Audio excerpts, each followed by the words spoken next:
you're coming up in the world when you don't have stink bait at the board anymore. Yeah, exactly. We got Chris Evans in here. Right. Welcome to Hooking Up and Tracking Down 1130 The Tiger. I'm Gary McCoy. Along with us, the old mud hen. He's Mike Eccles, Steve Graff, the Ranger Pro Staffer in the house. And this segment brought to you by Bayou Outdoor Supercenter, Mustang Survival, Daiwa Rods and Reels, and BioBore Fuel Treatment.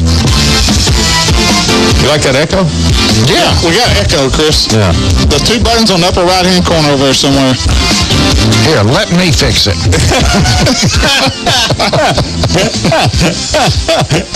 That'd be one of the deals. We'll see y'all next week. Yeah, buddy. Here in about 12:15, some big stuff coming up. Johnny Geist is going to be on with us. Of course, Steve spent the last 2 days with Johnny and several of the girls members of the Northwestern basketball team. And y'all ripped them. Dude. You've been there and done that. I know it. It is Eccles just has no idea. I'm just I telling have you. an idea. I just can't witness firsthand. Hey, I'm just telling you. Gary, It just gets stupid. It just gets stupid. It's really that is. easy. It's incredible as to the quality and the quantity of 5 and 6 and 7 pounders that you can catch. Oh, yeah. All day. Yeah. He has really got it down. Well, what's incredible, you told me about it, and I think that's what Johnny's going to touch on, is how he's got it down to such a science to where he can tell you within a minute of when they're really fixing to turn on and start biting. Mm-hmm. Dude, you know, I told you this a while ago, Gary. His name's Gary. Yeah, that's me. I'm dude. He's dude. Yeah. He's dude today. When Johnny's in the boat and he says, peak time is 3:40 today. And he sets an alarm. He's got an alarm on his phone. He says when that goes off, it's fixing to be on. Yeah. And I'm thinking, okay, you know, peak time. I'll use the lunar chart. You know, it's pretty accurate. Yeah. 3:40, that sucker goes off. And all of a sudden, it's a triple. All three girls hook up. And I'm like, you have got to be kidding me, dude. That's sort of like that feeder going off in West That's Texas. exactly what it was like. That's a good comparison right there. Well, Johnny's going to be on here at about 12:15 and kind of melancholy a little bit. I said 12:15, 11:15. Here at 11:30. They just won the high school World Championship. Brandon Branch and Hunter McPherson, but they had a little.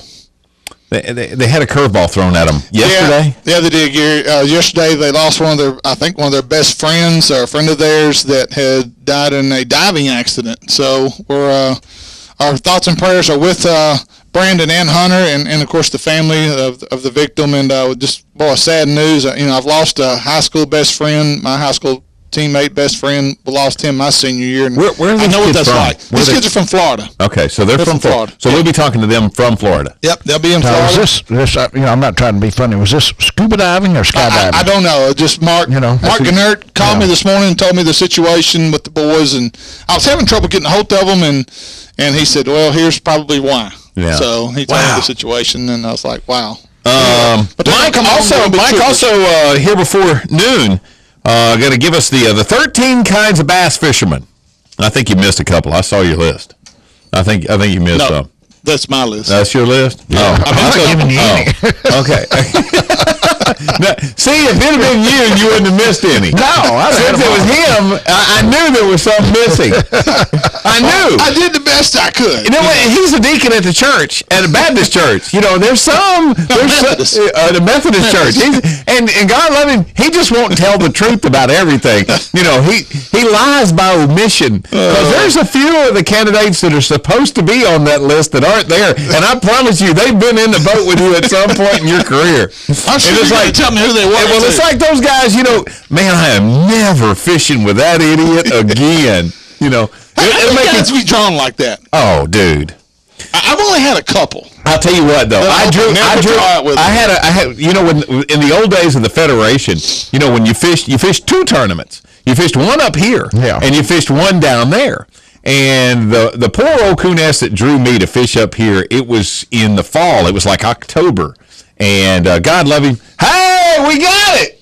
Now we got no one else in the world knows that we were getting echo except us. But now we're not. Long and short, this poor old guy draws me. and I am catching fish down around 12:15. Now you got to understand, I'm on that big old long north-south boat road down there, and just north of San Miguel, and that water gets real skinny, and you better not slow down. And I mean, we were running about 70 miles an hour headed north up through there. Don't come off plane. I'm telling you. And that guy looks over, he said, "Yo, Sha!" He said, "We running out of water, bud." And you better stay on pads. And let me tell you what, now, the minute you get on past it, you guys know, I mean, you'll deepen on up. But boy, if you ever sat down right there, you're on top of that ridge for a while. You said something about the Baptist and the Methodist. You know the difference between a Catholic and a Baptist? No, the Baptist and the Methodist. If the Baptists show up at the door, knock on your door, you better make sure there's two of them. Because if there's only one, he'll drink all your beer. He won't do it if there's two of them. If they're Methodists, they'll bring their own. Yeah. You know the difference between the Baptist and the Catholic? The Catholics will talk to each other in the liquor store. Okay, also today's show, Bassmaster Classic champ Cliff Pace, he's going to be here about an hour from now.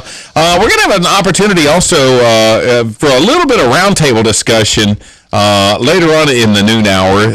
A couple of open things. Of course, Mike's getting ready for y'all's big championship. When's that going to be? Well, we have the Ram Slam coming up, which is the third tournament in the bracket style division we've got. Right. But we're semifinal time. Yeah. That's right. Semifinals. Now, are you at 8 teams now? 8 teams, yes. Okay. Mm-hmm. And they'll be competing August the 17th, I think, we got 3 lakes to draw from. We'll draw the day before. So they don't know where they're going to fish until the evening before. But the Cash Splash Championship, you got to forgive me, I'm sick. Dude, you've been sick a long time. Yeah, but we make excuses for you everywhere we go. It's like, hey, well, he's sick. I'm a sick individual. Y'all pray for him. He's sick. But I'm kind of puny. We cut the grass yesterday at my house, and it was so dry. I ran the lawnmower while Michael weeded it an edge. Yeah. And when I got through, Do you have to pay your son to come help with that? Well, he's a grown man living off on his own and everything. Yeah. No, I don't have to pay him. He's a good kid. Wow.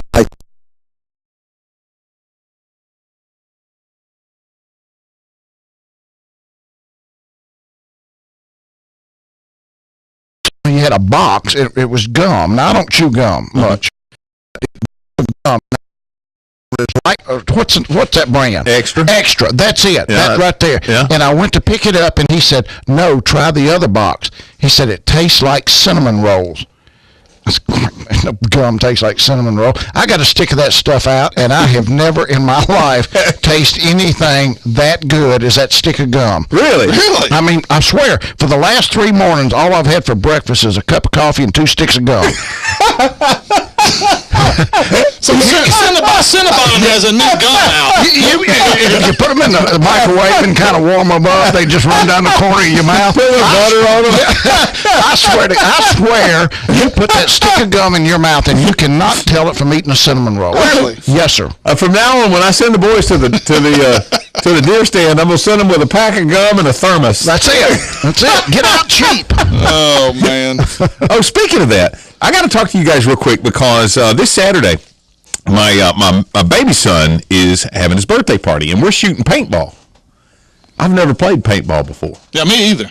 We're going to the Splat Zone, which is out on Barksdale Air Force Base, and it was kind of weird because you have to submit your names and all that kind of stuff way in advance just to be allowed on to the Air Force Base. So anyway, we submitted our names and got all this stuff, and so I'm getting ready to go out there and play. I've never played paintball, and so I'm thinking, okay, now, I'm assuming this is kind of like a hunt, if you will. I mean, it's probably not like a war because you're talking about kids. So I mean, really, all I got to do is set a bait trap, and those kids, little kids, I'm 12-year-old kids, boys, they're gonna come to it. You didn't play Cowboys and Indians when you was a kid? Sure. Wait a minute. I played a win, baby. Oh, okay. I played a win.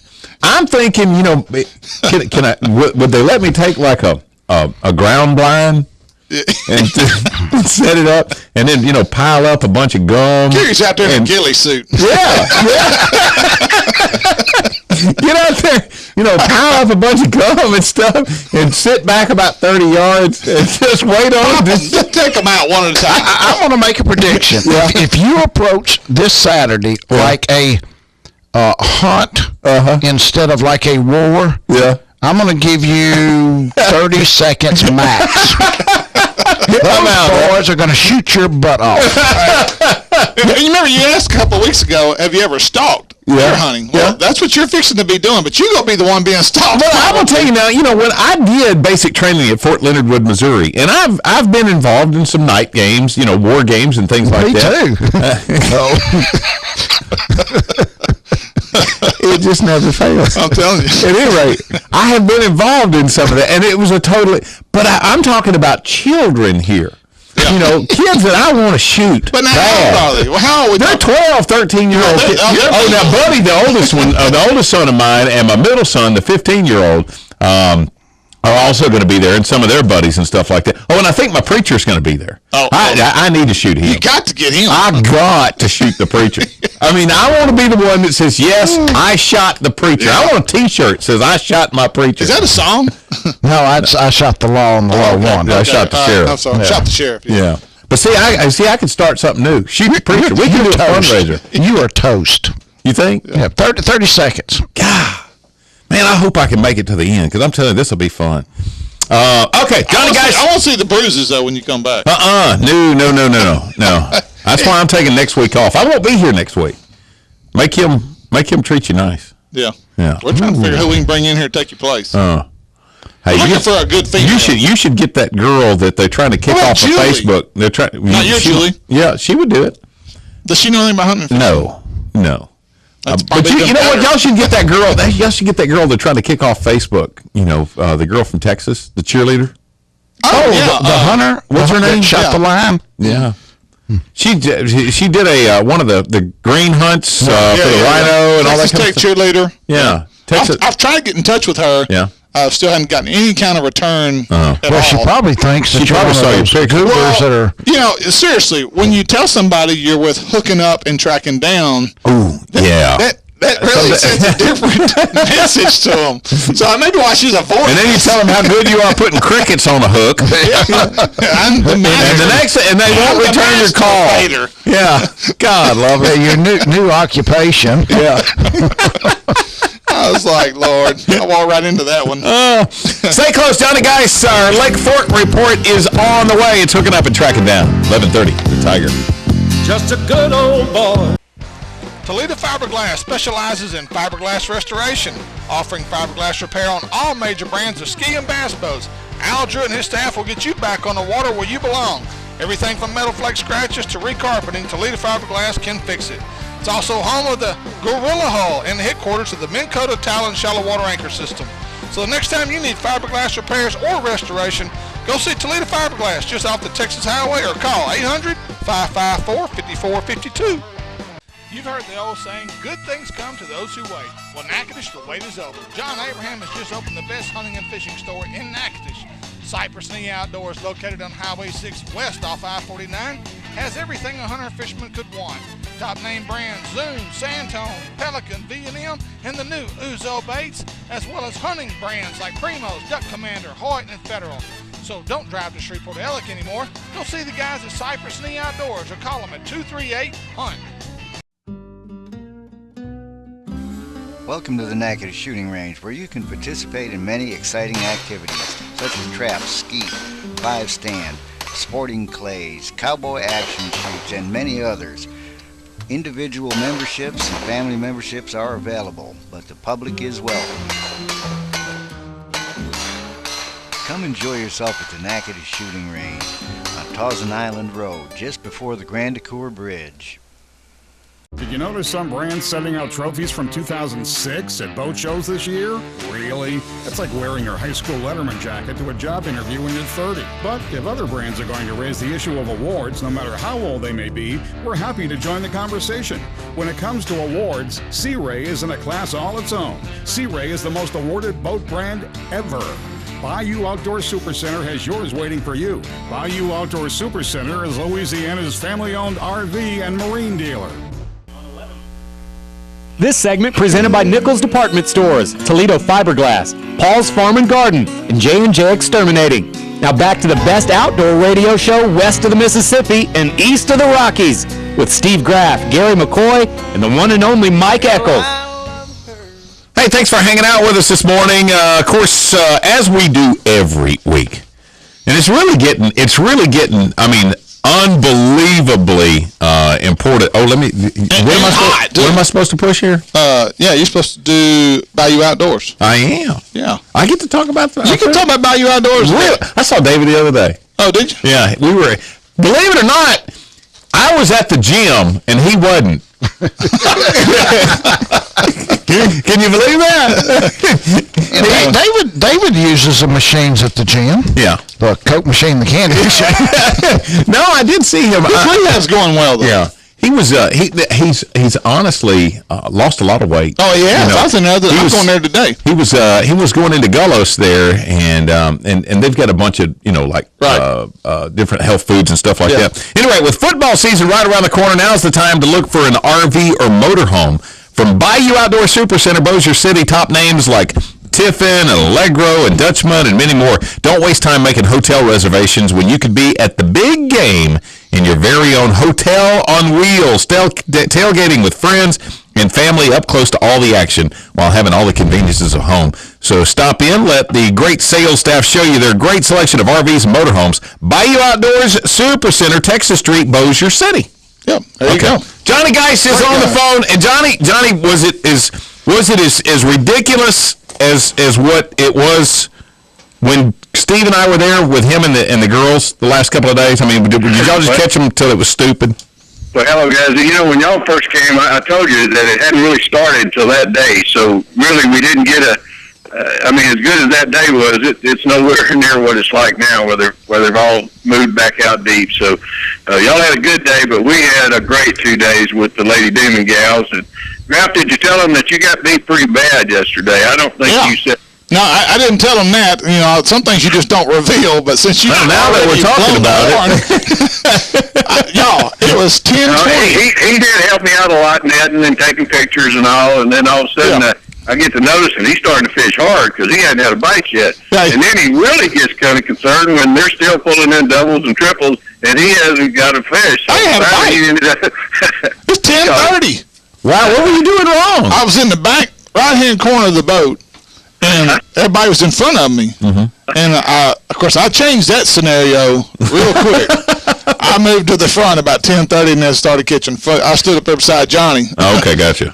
So I started catching fish then. But, man, I just couldn't get bit. They're getting bit all around me, but you know how it is. Some days. Johnny, how deep are you catching them? What's the deepest that you're catching them? That's what I was going to bring up right then. Yesterday they had moved off the 30-foot out, and they were out in about 34, but the depth finder just kept loading up, and I actually took a video shot or two of the depth finder, and just a lot of hooks there, and a little bit reluctant to bite, but I think we had 6 before the major feeding time hit, and at 10:30, I mean, it turned on, and from there till quarter 12, I think we ended up with 25 yesterday. So it was an awesome morning for a half-day trip. You know, Johnny, what impressed me, and I really didn't think about it till a while ago, you know, if you didn't notice it, I know I've noticed it now that I thought about it. The girls never picked up their cell phone to make a call or text or nothing. They were so enthralled with fishing. How many times do you know college kids could put their cell phone down for 4 hours and not be on their phones or talking or doing something? Every once in a while you hear one of them beep getting a text, and most youngsters who grab the phones, they knew it was, but they didn't. They were watching the tip of that rod and real competitive and real supportive of each other, but they love to net the fish. They love to see if you catch the biggest and the most, so I think they had a great time. They really did. And 2 of those girls had never fished like that at all, or never bass fished, period. It was their first bass they've ever caught, the biggest bass they've ever caught. Right. Now, it was Mary's biggest bass. Now, she's bass fished a lot with me, and is a pretty darn good little fisherman. But the other ones, it was just such a great experience to get to see their faces light up, you know, and of course they were so excited. I described the trip to them. They just couldn't wait to go. And Johnny once again did a tremendous job of, you know. Did they like catching the brim? They did. Let me tell you, right before y'all got there, I decided I'd go out since we were going to start it later that day, and had a young man just been hanging around the dock, and he hadn't been able to get on the water, and every time I'd come in, he'd ask questions and all, and he's trying to catch something off the pier. And I was going to go out and catch the brim before Steve and the team got there, so I asked him if he wanted to go. Well, he'd have to ask his granddad, so I went up there with him and introduced myself, told him I'd like to take the guy. Well, come to find out, the young man hadn't ever been in a boat before. So I took him out there. Boy, he was having a ball. Told him he's the captain of the ship now, so let him drive the boat.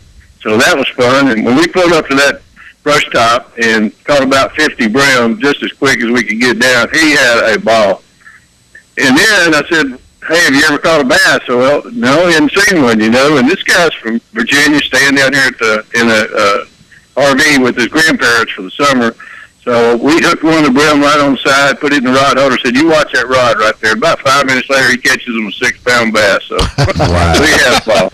Wow. Yeah, it was just you know what, Johnny, that you just, you know, and I'm sure that you realize it now, but, you know, at that particular, that kid will talk about Johnny Geis until the day he dies. That evening, the kid and his grandparents came to our motorhome. I didn't know who the kid was. Yeah. I didn't know this was the kid. Yeah. And he started talking to me, and he said, yeah. He said, I went out with a guy yesterday. He said, I said, well, who'd you go out with? He said, Mr. Geis. I said, well, that's who's taking us out. That's who we just got back from. Mm-hmm. He said, he's the one that took me out yesterday. Man, that was the most fun I've ever had in my life. Wow. I mean, he's like 12, 13. He lit up like a Christmas tree. Yeah. Johnny, you don't realize, but you made that kid's, you made it this summer. I mean, just by one. I'm serious. He'll talk about this until he dies. No doubt. Well, he's got a treat coming to him next week because his uncle works in oil fields, couldn't make it back. He read the story on the Facebook, and he called me, and he just booked a trip for his grandfather, his grandmother, and him next week. So I'm taking him out. So that was a good deed that paid off in the end, but I just hope they get to experience what you guys did the last 2 days. Yeah, and again, Johnny, I've told Gary and Mike this morning about the lunar chart. I said, if you don't believe in a lunar chart, I got news for you. Johnny Geis does, and he is living proof that it freaking works. Johnny, is it always that good, or is this an exceptional year? No, you can't ever count on it to be always. It's a lot related to the weather too. But you know, I think we all know the outdoor people know that the deer and squirrels and everything else fish. They all have a couple of feeding times a day. One of them's called the minor, one of them's a major. And basically, it's when the moon is either straight above your head or straight underneath the earth. So it's those 2 times a day. One of them's called the major and one of them's the minor. But I got on this app. It's called iSolunar, and SOLUNAR.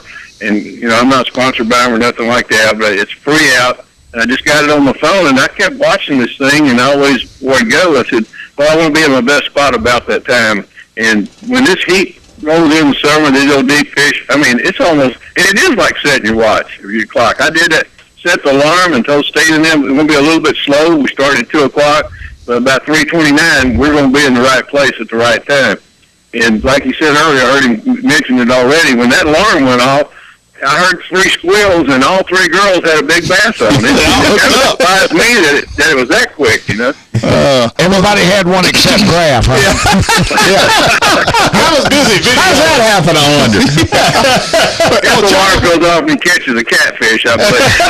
Yeah. Johnny, we use the same chart for our Mr. Twister best times to fish each week. That's the chart that I use, that iSonar, and it is really accurate. I like it. It's just a great app. Yeah, it is. I'm going to head over to Lake Tawakoni this afternoon. I had a cancellation today, so I'm kind of resting up and going to go over there and catch some big old stripers and hybrids on those Czar spooks. They're busting up late. So I got over there, too, but I've been so busy in Fork, I haven't been over there. But as August kind of rolls around, I'll be doing some trips. It's only 16 miles from Lake Fork, so sometimes I do a split trip. I'll go to Fork in the morning and go over to Tawakoni in the afternoon. And, you know, a little variety of fish. Okay, so let's just say that somebody wanted to make that trip. They wanted to go bass fishing with you in the morning, or you know, flip it around, go to Tawakoni in the morning and then come over. How do they get hold of Johnny Geis? Best ways? Best way is call me, 972-800-3882, 972-800-3882, and I've got the website, and it's LakeForkBigFish.com or LakeTawakoniBigFish.com, two websites that link to the same background there, but check out my Facebook page. I post all my trips and the girls' trips from there this week, and I did a video on there with them catching 2 7-pounders at one time, so it's pretty fun to watch that too. Hey, let me tell you what. Anytime that you got, especially young people catching the biggest fish of their life, and I mean, I don't know how many times you've done that this year. I know that my mom, my uncle, Graf, now his daughter, members of the Northwestern State Demons ladies basketball team. I don't know how many people have caught their best fish with Johnny Geist just this summer alone in the last 60 days. Yep. On Sunday, I had two little boys, both of them 6 years old. They were going into the first grade, so the grandpa and one of them's dad had brought them to the lake, and both those boys caught 5 big bass apiece, probably a 25-pound stringer easy on both of them. And the dad and granddad caught 2 bass apiece. And we had a great morning, and kids bored out about 11 o'clock, and I took them back to a brush pile. When they went catching bluegill, they didn't want to leave then. They had more fun doing that. It doesn't take much to entertain them, does it, Johnny? No, it doesn't. Guys, let me tell you, thanks so much for y'all's help. I'm getting a lot of interest from people around Shreveport, Bossier. Again, I'm from Louisiana. I love to take people that fish those lakes over there that are really, I call them pressured over there because when they catch them, they eat them. So there's not as many quality bass probably stockpiled up as we have on Lake Fork, because we do have a slot here. But right now, if you want to come to Lake Fork and catch conservatively 20 to 30 fish every day, we go out. They'll average 5 to 6 pounds. We haven't caught any real big ones lately. I had a 10-something about 2 weeks ago, but we do catch several 7s, and every other day or so we get into 8 or 9s. But it's a great time to come, and I really appreciate all the listeners keeping in touch, and hope everybody gets a chance to do it. It'll probably run to the end of August, and then they'll be moving up shallow, and we'll be going back to fishing topwater baits and crankbaits. Yeah, next week's Johnny's last report with us. So, again, John, it has been our pleasure to have you on board with our program. So we thank you for all you've done. Johnny Geist Fishing Guide on Facebook. Guice, Johnny Geist Fishing Guide on Facebook. And I'm telling you, it's amazing the footage that he gets, several videos that are on there. Yeah. A lot of informational videos that Johnny's put together, how he fishes when he's just looking for fish, with no hook or anything along those lines, and he's able to find these fish. Would be a great way to be able to find some tournament fish, if you were doing that. Also, LakeForkBigFish.com, LakeTawakanibigfish.com, or call him. Johnny, that phone number one more time, bro. One more time, it's 972-800-3882. And Mike Eccles, you still got your trip, bud. Come see me. I am coming. He's lying. Yes, I am. No, you're lying. All I got to do is get a day off work. Yeah. No, is he got to ask Charlotte? Yeah. Thank y'all very much, guys. Thank you, Johnny, guys. Thanks, Johnny. Stay with us now. Here in just a minute, the winners, they are the national champions, the world champions, actually. Brandon Branch, Hunter McPherson just won the High School Fishing World Championship. They'll be on in just a moment. Hook it up and track it down, 11:30, the Tiger.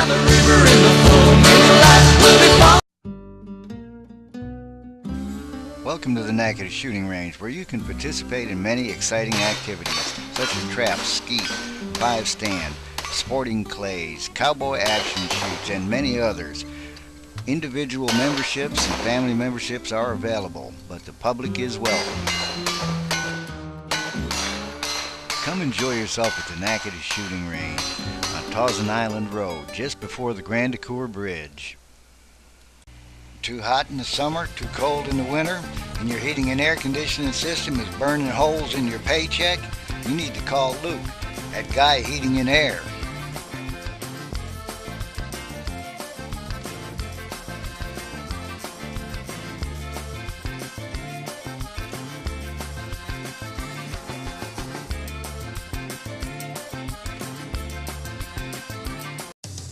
Legendary quality. At Ranger, it's an unparalleled commitment to incredible strength. With the industry's only pull-truted transom, we don't rely on the upper deck to support the transom and motor. It's a difference so strong, we sliced off this rear deck to show its independence from the transom. From total performance to your peace of mind. Cut open the whole story at rangerstrong.com. When I go shopping, I want camo, fishing tackle, guns, hunting gear, work clothes. And when I go shopping, I want home decor, gifts, children's and baby clothes. Fortunately, we can both get exactly what we need at the same place, Nichols. All the name brands you can find in the big city without driving to the big city and paying big city prices. Nichols, keeping folks happy since 1914. You've heard the old saying, good things come to those who wait. Well, Natchitoches, the wait is over. John Abraham has just opened the best hunting and fishing store in Natchitoches. Cypress Knee Outdoors, located on Highway 6 west off I-49, has everything a hunter fisherman could want. Top name brands Zoom, Sandtone, Pelican, V&M, and the new Uzo baits, as well as hunting brands like Primos, Duck Commander, Hoyt, and Federal. So don't drive to Shreveport Ellick anymore. Go see the guys at Cypress Knee Outdoors or call them at 238-HUNT. Hooking up and tracking down is on 1130 The Tiger. This segment presented by Toledo Bend Lake Country, Commercial Power Equipment, Ranger Boats, and Bob Seeley Outdoors, home of the $1 million Big Bass Splash. Take it away, guys.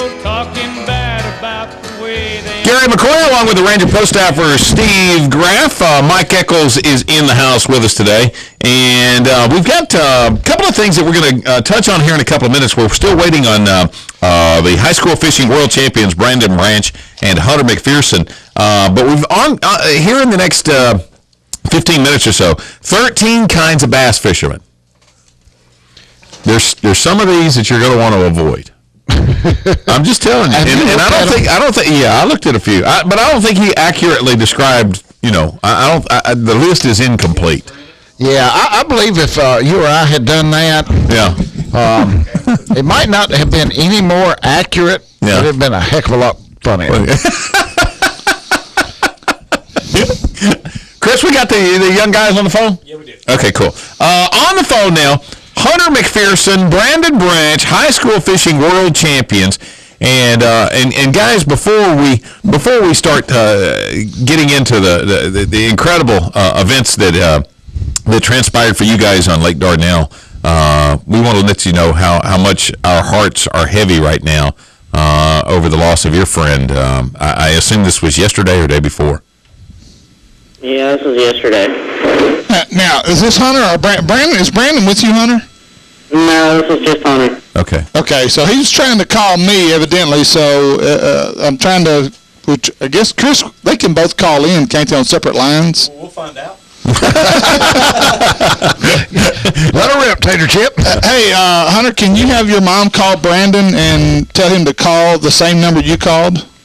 Yeah, I can. Okay, if you don't mind doing that, please. We'll try to get him on. Hunter, amidst all the joy of winning the high school world championship, you boys are in Florida, right? Yes, sir. What part of Florida? We're around Orlando. Okay. And so you were representing your high school. What high school do you go to? Citrus High School. Okay. So you're representing your high school at the High School Fishing World Finals. And you guys win that thing. You're on a high, and the next thing you know, yesterday you lose a friend. Was it a scuba diving accident or a skydiving accident? No, it was a diving accident. He was spearfishing, and he just ran out of air and didn't come up. Oh man! Now is this something that you guys do also? I mean, do you dive? Oh yeah. Wow. I've dove with that kid a lot. Wow. Was he a member of the fishing team or just a friend of yours? Just a friend. Okay. He didn't ski with me. Oh, okay. Brandon should be on the line. And just graduated, and he was heading to the Navy in 3 weeks. Wow. So are you guys planning to take this on to the collegiate level? Yes, sir. Where are you going to go to college? I'm going to try to go to UCF. Okay, now are you a senior, or did you just complete your senior year, or are you about to be a senior? I'm about to be a junior. About to be wow. So we're talking about 15-year-old kids here. Yeah, Brandon, are you with us, Brandon? Yeah, yep, I'm here. Okay, in what classification are you, Brandon? What's that? What class are you? What class are you? I just graduated this year. Okay, so what are your college plans? I'm going to a local community college for the next 2 years, and then plan on going to UCF. Now, do they have a fishing team there at this community college? No, they do not. So you're going to fix that, right? Yeah, I'm going to definitely try to. There you go. Hey, I got a question for you. Because this normally doesn't happen. We had a senior fishing with a sophomore. Right. And, kids just kind of run together. How did y'all get paired up with a 2 to 3 year age difference? Just family and friends. We actually ended up started hunting together about 2 years ago, duck hunting, and then 2 or 3 years ago, and now we just fish all the time. Brandon Branch, Hunter McPherson, just a couple of weeks ago, won the high school fishing last week. I'm sorry. Yeah, last weekend won the high school fishing world championship.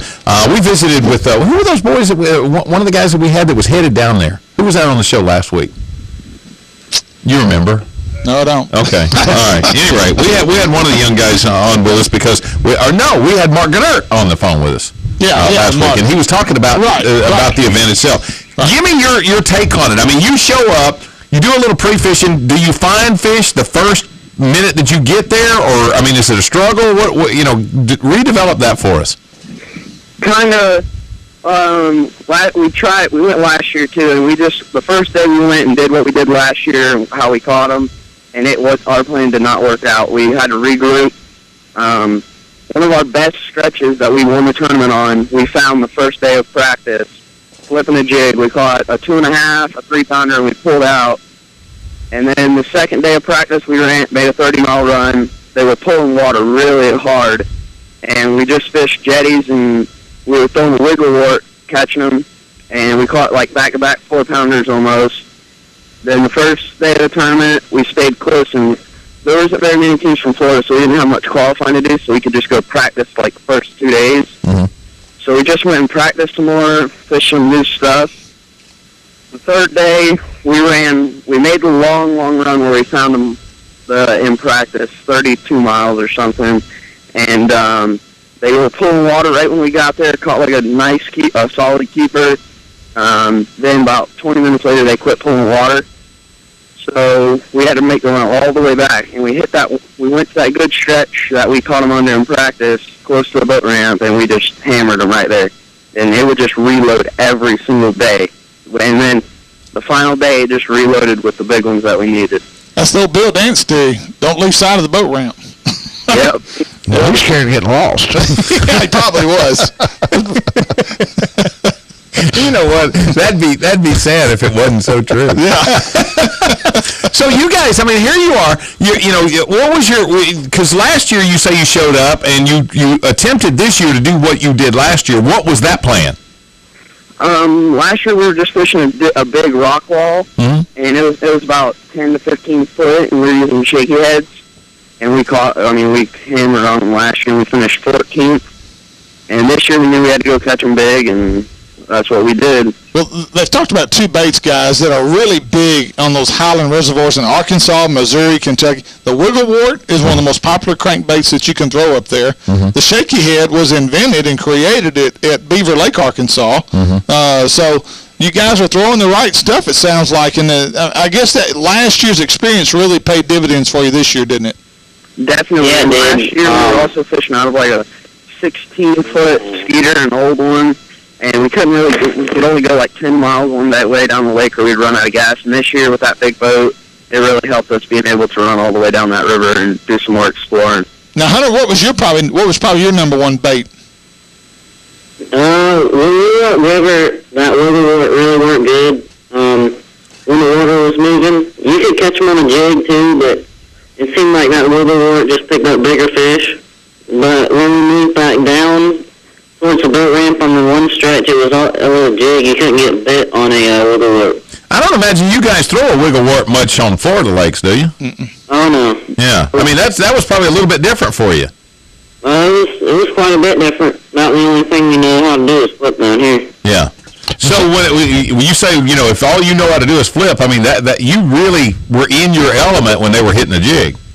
Oh, yeah. We knew we had a chance whenever the big ones started biting the jig. It got us a little worried whenever everybody was catching them offshore. I mean, we tried, but it just didn't work, so we went back to what we knew how to do, and we caught them. I'm impressed. If I could remember that far back, when I was 15, 17 years old, I fished, but my skill level was squat compared to what y'all are talking about doing, running 32 miles, fishing. Current. All I knew to do was get in the boat and go out there and throw it to bank. Yeah. And these young men are fishing at a level at 15, 16, 17 years old that a lot of adults have not reached yet. But you know what? When the three of us were that age, you think about it now. I mean, these kids have got a tackle box and a boat that is, out of this world. loaded up with, the cream of the crop in technology, the cream of the crop in baits and stuff. We had a cream worm. We had a cream worm. You might have had a Tom Man jelly worm. An H&H. Yeah, an H&H or a no-no if you were rich. Right. And TG&Y wasn't closed. Maybe a lucky 13. Maybe a lucky 13. You might, and that was it. Yeah. You might have had a chugger. Chug bug type bait. That was it, a hula popper. Yeah. Hey, Brandon, Hunter, what exactly did y'all, what were your winnings? What did y'all take home? We won $4,000 scholarships each for the college of our choice. Wow. 2 50-inch flat screen TVs, 2 Cabela's gift cards, and of course that big old world championship trophy. Okay, now you got to tell. All right, guys, one at a time. Where's the 50-inch TV? There's 2 of them. I know, but where is it? It's your each house. Oh. I have one. I have one at my house, so I'm thinking I'm gonna take mine and sell it and put that money right back into the boat, tackle, gear, whatever else I need to put into the boat. Wow. Wow. So you got both TVs. Now what are you going to do with the other one? Hunter's I don't know what Hunter's going to do with this. I'm going to sell it. You're going to sell it? Boy, I'll give you $50 for it right now. We were just pricing a new 50-inch TV yesterday. We're talking, that's another anywhere from $700 to $2,000. I haven't priced them lately. Yeah. You pay? Yep. Yeah. That's right. Yep. Yeah. It depends on what you get. Well, congratulations, guys. Yeah, man. We are. I know with you guys, it's just such an honor, and that's something they can never take away from you guys. The fact that you were high school world champions. Hey, going to a community college, $4,000. That'll pay for both years. They'll get $500 in eats on that. Yeah. You're making money. That's what I'm saying. Yeah, gas money. Yep, definitely. Well, guys, our hearts and prayers are with you guys and what you're going through right now with your loss of your best friend. To go from this kind of high to that kind of low, I know it's been tough on you, and we thank you for joining us today and getting through a tough time, and we do appreciate it. All right, yeah, sure. Y'all have a great day. All right, guys. On the local front, our boys, Bailey Brett, Jared Keith, from Benton High School. Now I think Jared goes to Houghton. I think he does. I think Jared goes to Houghton. I think he's one of the Keith boys. Bo Keith's son. Yeah, he fished the balls. Bailey Brett and Jared Keith finished up 7th. And you were saying that as you were watching the weigh-ins, that Cameron Madison and his partner were doing really good after the first day. I would say they were in 11th. Okay. Somewhere between 8th and 11th on day 1, and they were right there. They were in the hunt. And but they just, I don't know, they just faded off, or they just. What if they had boat trouble? Might have had. They pulled a graph. Yeah, they might have. They were leading on day 1 and zeroed on day 2. Somebody emptied the aquarium. Stay close, 13 kinds of bass fishermen, and Mike's going to give us the preview of the Ram Slam final that's coming up. Hook it up and track it down. 11:30, the Tiger. Looking for a place to get away from it all? Look no further than Red River's Midway Marina in St. Maurice. Owners John and Kemp Nelson invite you to stop by for lunch or come in and rent one of several cabins for the weekend. RV hookups, and a nice boat ramp that leads to some of the best skiing and fishing on Red River. Fully stocked bait and tackle store with gas pumps on and off the water. So book your next trip online, MidwayMarinaStMaurice.com, or call 318-646-0097.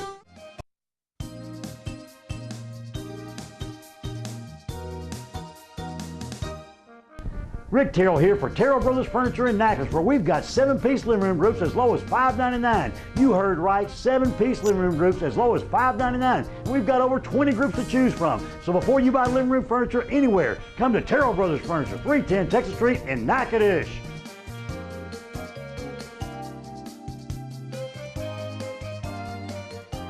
Did you notice some brands sending out trophies from 2006 at boat shows this year? Really? It's like wearing your high school letterman jacket to a job interview when you're 30. But if other brands are going to raise the issue of awards, no matter how old they may be, we're happy to join the conversation. When it comes to awards, Sea Ray is in a class all its own. Sea Ray is the most awarded boat brand ever. Bayou Outdoor Supercenter has yours waiting for you. Bayou Outdoor Supercenter is Louisiana's family-owned RV and marine dealer. This is Hooking Up and Tracking Down on 1130 The Tiger.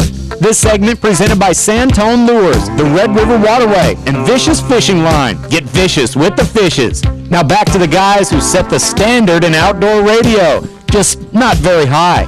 Steve Graff, Gary McCoy, and Mike Eccles. That bar's that special. Yeah. It's a special bar. We couldn't limbo under that bar. Jeff Holder couldn't limbo under. Jeff, we're praying for you, bro. I didn't say that, Jeff. That was your buddy Eccles. You know, some stores just don't have everything. You go to 5 different places to get what you want. Let me get this out of my mouth. What are you trying to do? Eat and talk at the same time. I got a sore throat. Oh, okay. You have stumbled across the Hooking Up and Tracking Down radio show. We have set the bar very low today. Yeah, we just lost a sponsor. Nichols Department Store has everything from hunting to potpourri, work clothes to thumbtacks. It really is a one-stop shop for anything and all the things a man or woman could want. Name brands like Carhartt, Remington, Winchester, Levi, and Wrangler. Hunting and fishing supplies that will make your next trip a successful one, with locations in Manny, Winfield, DeRidder, DeQuincy, and Leesville. Wow. You're sure to find a store near you. That's Nichols Department Store, the only store you'll ever need. And please forgive me. Okay, Nichols. We'll do better next week. 13 kinds of bass fishermen. Yeah. Now, who put this together? Because I know you didn't write this. I copied this. Okay, who'd you copy this? Credit to the guy. Okay, who was it? Zach Semago. Okay, where's he from? I want to say somewhere in California. Well, he's from out of town with a name like that. Yeah. I think he's from Semago. Zach Semago from California, I think. 13 kinds of bass anglers. Now, listen, if you're a member of a bass club or you do any competitive fisherman, you see these guys all the time. You fished with a number of them, or you've hung around the weigh-in with a bunch of them. You'll run into some of them at the Sportsman's Expo, and you know, I mean, and you're one of them yourself. But I'm thinking there are a few. Fall in the category here somewhere. Yeah, but I'm thinking there's a couple you missed. Okay, and we'll let you allude to those real quick. Okay. I'll do the first one. We'll just go one at a time here, and Mike, you do the next one, so forth. All right, the Sportsman. He's got all the gizmos and gadgets. Power poles, new hummingbirds with 360 side imaging, the latest in rods and reels, color-coordinated rod sleeves. I know that guy. And ankle socks. No show. No shows. For a while, he tried to make some side income bass fishing professionally in club tournaments until he realized it's very tough to turn a profit by tournament fishing. So that is me. This is the guy that tries to buy his way to stardom. Yeah. Well, you know, Hank Parker once said, and it was a great opportunity that I had to get to witness him. He was over at David Myatt's pond, and he came in. They were just releasing the first synthetic oil, and David and the gang were manufacturing that. And Hank said, he says, you know, there is no secret bait. There's no secret rod. There's no secret line. Right. There's no one little thing out there that you can buy that will make you a great fisherman. Right. He says, now, I can't improve your fishing 100% in the first year alone. He said, all you got to do is one thing. Yeah. Quit your job. Yeah, there you go. He said, if you quit your job, he says, your wife won't understand that, but she doesn't have her priorities straight anyway. He said, but if you quit your job and dedicate it to nothing but fishing, you will improve 100% in the first year. No doubt. Mike, what's the second one? The newbie. This guy usually gets attracted to the sport via a friend or the FLW tournament or ESPN.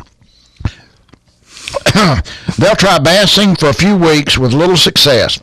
Finally, they give up and retire back to yard work and on the weekend mornings. I got a buddy of mine. I'm not going to call him by name, but I got a buddy of mine. But his initials are what? His initials are Carl Haggard. Carl, one year, the fish, you know where the peacocks used to be down at Converse? The peacocks would get up there on that bank just north, just south of the Converse boat launch. In between that and A1. Yeah. Mm-hmm. Let me tell you what, the water flooded and the bass got up in that buckbrush right there.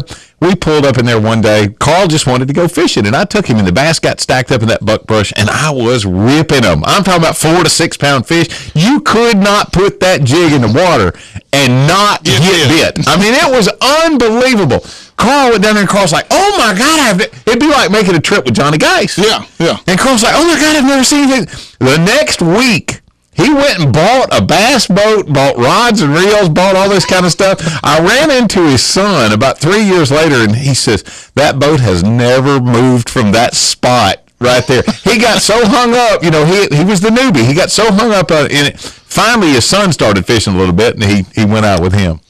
Gary, what's the next one? The MacGyver cares little of how ridiculously redneck his boat and gear look. He's down to save a few bucks at personal expense. He would go to extreme lengths to retrieve a snagged lure. I don't know that guy. I do. Do you? Yeah, Randy Fair. Randy Fair, is that right? He'll actually dive into the water to go retrieve a crankbait. I bet you Billy Phipps is that way. Yeah, Billy's probably that way. I bet you Billy's that way. Yeah. No. Okay. Billy don't fall in the category. All right, you got the next one. The Philosopher.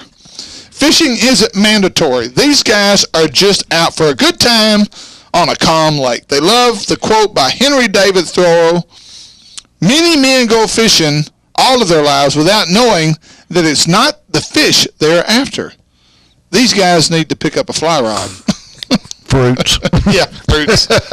Fairy wands. Yeah. These guys are fishing out on Lake Passaic in California. Mike? The Addict. I know some of those. That's a serious fishing issue. Yeah. The wife is ready to leave him over his fishing habits. Yep. Like a gambler, he waits for the next strike and can never seem to get enough. Mm-hmm. All fishermen are addicts. Yep. But the true addict goes to much greater length for his fix. I'm telling you, it's rough. The politician always has the best fishing stories till you realize he always has the best stories and can never prove them.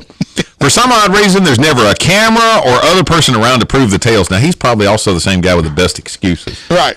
Yeah. And you got... I know several people like that. Yeah. And I'm not going to mention names because they really are good guys, but I have said before that guy was too good a fisherman to be as good a liar as he is. He didn't have to. That's right. Yeah. That's right. Yeah. A good fisherman. I know exactly who you're talking about. And look how red his face is. I bet you don't. I bet I do. We can name about 3 of them like that, but I bet you're not thinking about the same person. Okay, good. Same person does not live in the state of Louisiana. Oh, then that's not the one. Nope. That's not the one. All right. Well, the next one's the banker. Yeah. Professional on bank, dock, and boat launch fishing. These guys nab some great catches and often bring their families along for the day. Saw a lot of those guys. Saw some people like that at Lake Fork, the bankers. The magician, superstitious about everything. Lucky boxer drawers, wearing certain cap on the tournament day, even has his own lucky cookies he brings. That's KVD. Is it really? Kevin Van Dam, Lucky Cookies. Get out of here. Oh, yeah, it's wild. Well, you remember Brian Kershaw, with the fish whistle. Yeah. Sherry makes a fresh batch of cookies every tournament day for Kevin Van Dam to take with him in his boat. Your wife does, Sherry? His Sherry. Oh, okay. Not my Sherry. The trophy hunter finds a deep weed bed, casts a 12-inch swim bait through it all day in search of the state record, has the most patience in the world. Once every blue moon, he does come up with a Goliath bass and convinces everybody that they've got to go buy that swim bait. Did you know there is a swim bait out there right now that's almost $200? Oh, yeah. Yeah. $200. It's probably a Japanese bait. Yeah, too. it is. Yeah, my brother-in-law was telling me about it. Can you imagine throwing a $200 bait? No. I would go in for that one. I will be going in to get that. All right, the mad where am I at here? The mad scientist. This is Homer Circle. I loved Homer Circle. Great guy, great fisherman, and wrote some great stories. These guys enjoy figuring out how the fish tick. They get into the head. This would be Rick Clun. Ken Cook. Telemetry studies are their favorite. forget catching the fish. Sometimes observing is more fun. The anglers will challenge you on everything you thought you knew about bass fish. Again, this is Rick Clunn right here. Rick Clunn is one with nature. He goes out on the bank and becomes one with nature, with the birds, the fish, whatever. The ultimate, though, was Doug Hanna. Doug Hanna, yeah, he's another one. Do you know he passed away? Yeah, he did. Yeah. Recently passed away. The journalist documents any and every catch, gets worried about whether that 1 point dink will be the only fish of the day, so takes a photo of it anyway. Before you're off the water, the 1 pounder is up on Facebook and 75 other social networks, and the comments are flowing in. These guys are saving up for Christmas so they can buy themselves a GoPro helmet cam. The Natural, just a normal guy, but dang, he's good. He posts pictures and detailed reports of fishing at his local lake. He's always killing it. Doesn't fish any tournaments for bragging rights, and he's just a nice guy. There's Gary McCoy. I know this guy. Yeah, that's me. We got a guy down at Nashville. Yeah, Gary McCoy. He's always catching the big ones. That's Gary. But he never gets in a tournament. Right. You know what it took to win a tournament. No, well, 16 pounds. Oh, man, I'd have caught. I catch 17, 18 every time I'm going. You Amen. know? Preach on, brother. Randy? Yeah. No, we don't fall in that category. The lockjaw. This is the last one I have. I think, or is there more? No, there's not. There's not. That's why it's incomplete. You can't get anything out of this guy. He tells you fishing was just okay, while later on you find he won the tournament. This guy actually thinks telling you a general fishing report over multiple thousands of acre reservoir is going to ruin the fishing. You could be on Lake Fork, and he still wouldn't tell you whether his spinnerbait trailer was white or pearl. Of course, this guy also hounds everyone else for fishing reports. So I know some guys like that. All right, now we're going to do. There's two y'all that I didn't. Oh, I told you I'm the natural. That's me. I thought you were the addict. No, I'm the you know what? I'm a little dose of both, the addict and the natural. What are you, Steve? You're the newbie? The sportsman. The sportsman. What about Eccles over there? I didn't see a category that I actually fell into. You know what? You might be this one. You know what? You and I hadn't fished together enough for me to qualify you for this, but my old buddy Andy Deloney falls into this one. The memory laner. Yeah. You know the memory laner. He gets on Cadillac. Yeah, we caught him over there on that big old stump over there one time. We caught him over here on that big hilltop. Yeah. I know this guy. Andy got so involved, me and him riding up, and this is one of my best friends in the world. Andy got so involved in telling me about some fish that he ran into the channel marker on Caddo Lake. I mean, we're driving down the lake. I mean, this is a lake we live on, and he's so involved. Yeah, we caught him over there on that hilltop. Bam! Yeah, I'm guilty. You hit a channel marker? On Caddo, yes. Did you really? Yes. Okay, the other one that is not on this list is the blankety blank fisherman. Yeah. The cursor. Oh, dude. Every other word. Dude, don't let a family come up fishing anywhere around you because you're guilty as charged because you've got him in the boat with you. Yeah. And then there's that one. And I got into it with a guy last weekend. Did you really? Yeah, I did. Over that? No, he thought I got on his.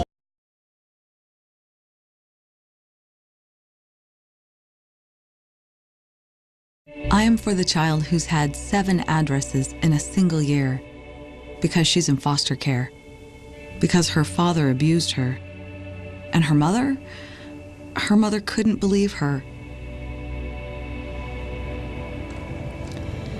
She is the child I am for. I am a CASA volunteer. I am you.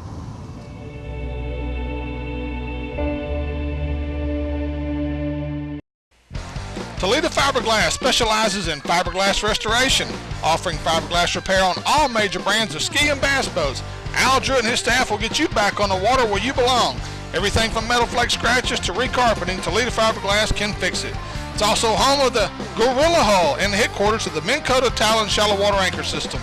So the next time you need fiberglass repairs or restoration, go see Toledo Fiberglass just off the Texas Highway or call 800-554-5452. You're watching KNTS Digital 19 in Natchitoches, Louisiana.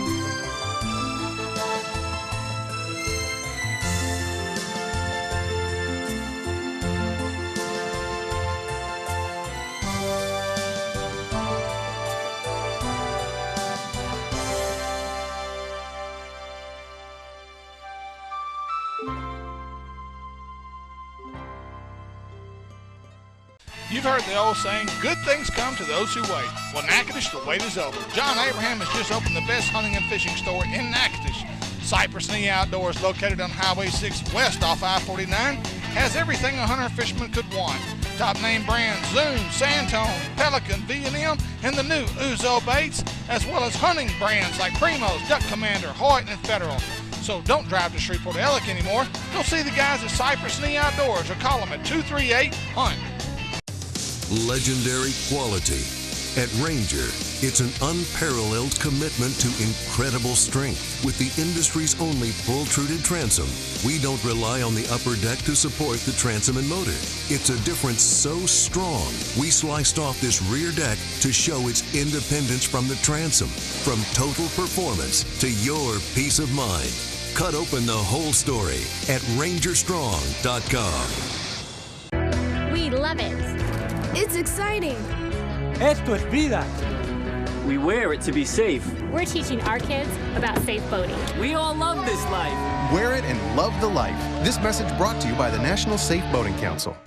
Too hot in the summer, too cold in the winter, and your heating and air conditioning system is burning holes in your paycheck? You need to call Luke at Guy Heating and Air.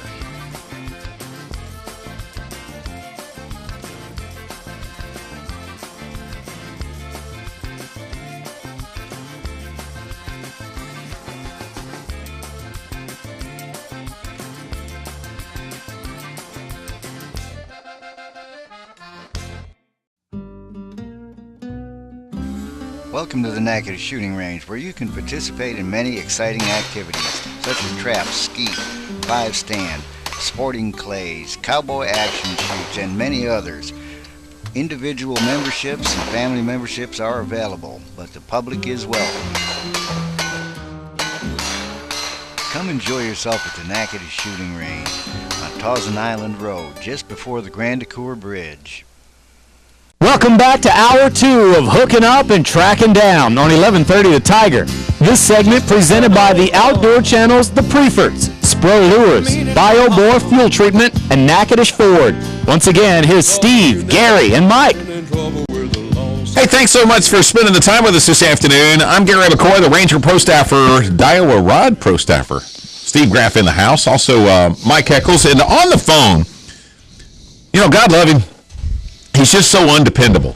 He's just never a contender. No, he's not. He really doesn't have a shot. I don't get more consistent. Yeah, that's the problem. Only 74% of the time does he finish in the money. You know, he is the 2013 Bassmaster Classic champ, Cliff Pace. God love you, brother. You know, what are you doing with the other 26% of your life? Well, we all have mistakes. You know, I don't like them. Hey, now listen, these are some amazing stats. Top 10 finishes, 25. Top 20 finishes, 35. Top 50 finishes, 76 times in 100 tournaments. Man, it's been a good roll of dice in the last 4 or 5 years for me.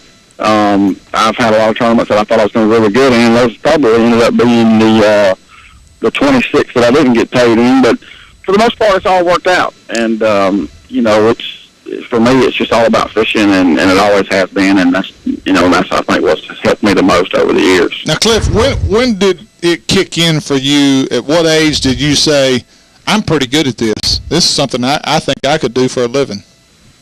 It never has. But at the age of about 3, I was really drawn to it. Mm-hmm. And, and decided to make whatever steps I could in my life to enable myself to have the opportunity to give it a try. Now, how did your parents react to that? My dad, bless his heart, he spent no telling how much time trying to convince me that it was not what I wanted to do for a career, but at the same time, he was very supportive of it. My father and my mom both were. I had my first boat when I was about 12 years old. We grew up on the Pascagoula River. They kind of give me free range to a limited amount of area. I mean, a nice little aluminum boat with a trolling motor on it. They let me go fishing on my own. And, I remember when I got my driver's license when I was 15 years old, my dad made a deal with me. He said, I'll buy you a truck, but you're going to have to buy your own boat, because he knew that's what was next. And so I worked 2 summer jobs that year throughout the summer and saved myself enough money to buy me a 17-foot Stratus with a 150 on it, and I started fishing tournaments, and I never have quit, and hope I never do. It's just something that I've always really put a lot of work ethic into, and I've been very blessed at the same time. There's a lot of people that put as much work ethic into it as me and never get as much as I have in return, and I've been very fortunate, guys. I really have, and I'm trying not to take that for granted. I'm really, really happy to have the job that I have. Was it instant success? I mean, right off the bat, Cliff, were you just a natural? Well, no, I don't think anybody is. Just probably the biggest thing for me was all the little hurdles of each level that you go through. You know, when you start bass fishing, for me, when I started bass fishing, I started fishing tournaments as soon as I got a driver's license. When I was 15 years old, started fishing team tournaments, fishing with federation stuff, and you fish all these bodies of water that are close to you.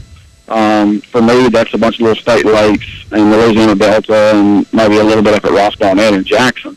And in the beginning, all those lakes are new, and you're learning a lot about them, and you're also learning a lot about fishing in general, techniques, and how to adjust to weather conditions, and, you know, how to make a better guess every time you launch your boat, basically is what it boils down to.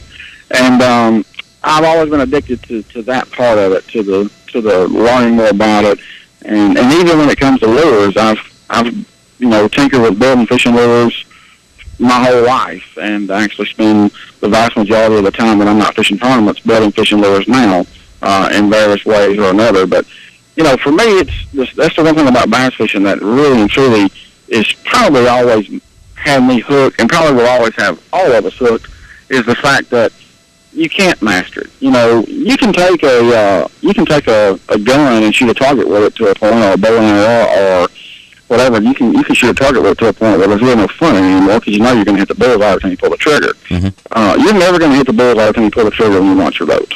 That's true. It's not going to happen. Mm-hmm. And that, you know, about the time you start getting real comfortable and thinking, hey, I got this figured out, that's when you get real humbled and you say, you know what, maybe I need to rethink this. Mm-hmm. And it's just kind of a never-ending, changing sport. You know, it's not like any other sport in the world, because, in my opinion, you're dealing with a true, worthy adversary, and that is a bass. I think it's time for me to rethink my situation.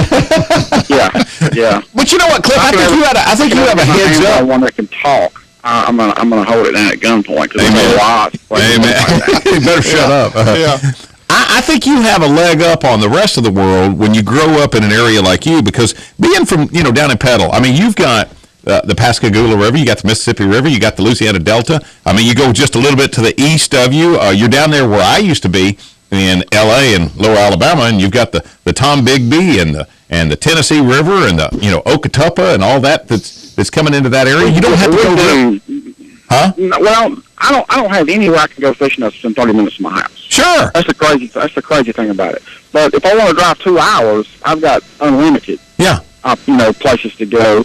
And really and truly, probably what has helped me the most, and a lot of people have asked me about the consistency in my career and this, that, and everything else. You know, I grew up fishing. One Saturday we'd fish the Louisiana Delta, and then the following Saturday we'd fish one of these little state lakes around my house. That's just, you know, a structure fishing lake.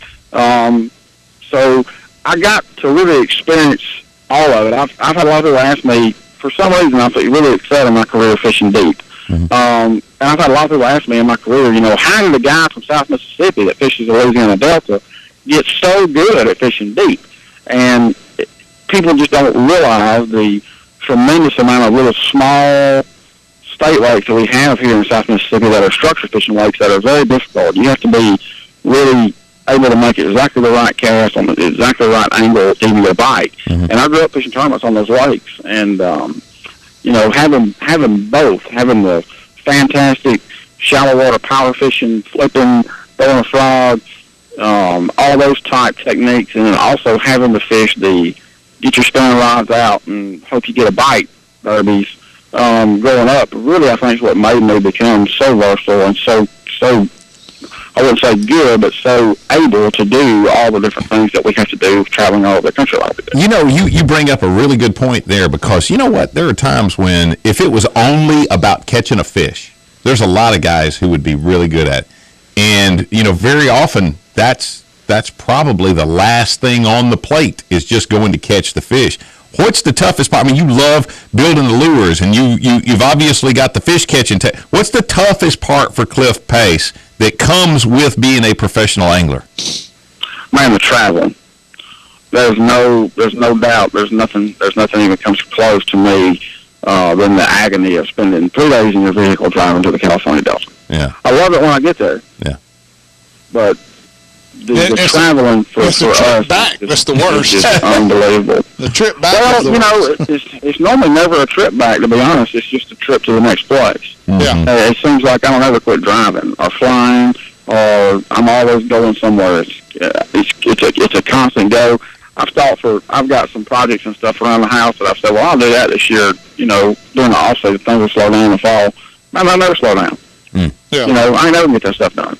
It never stops. It never quits. But you know, that's a great thing about it. Kind of rolls right back into what I was talking about earlier about the sport. It's a constant new experience. You know, last week we were in ICAST. This week I'm actually home. Next week I'm going to be gone. The week after that I'm going to be gone.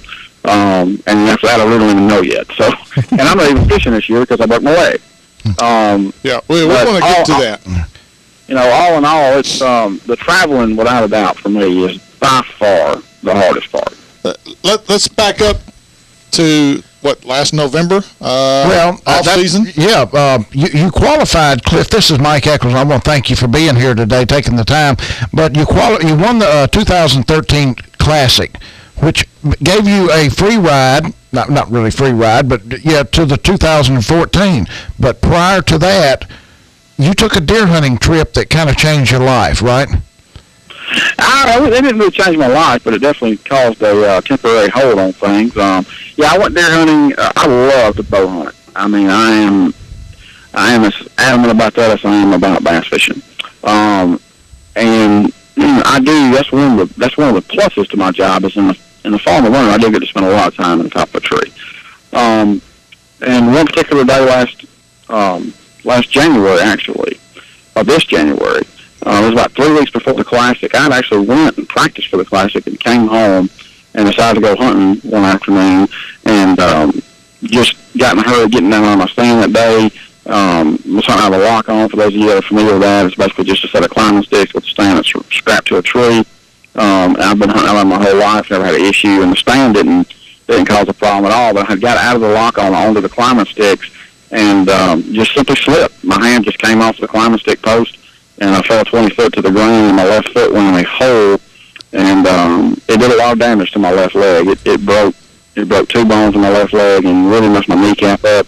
Did a lot of damage to my ACL tendon, and since then it's pretty much been a lot of physical therapy and a real slow go. But I'm finally getting back up on my feet now. Now, Cliff, I read a story that you'd stopped to buy some cotton gloves or something before you, and you normally you don't wear gloves normally. I don't ever wear gloves. I mean, in South Mississippi, guys, we only get about 3 frosts a year. You don't normally need a lot of gloves to go hunting or fishing.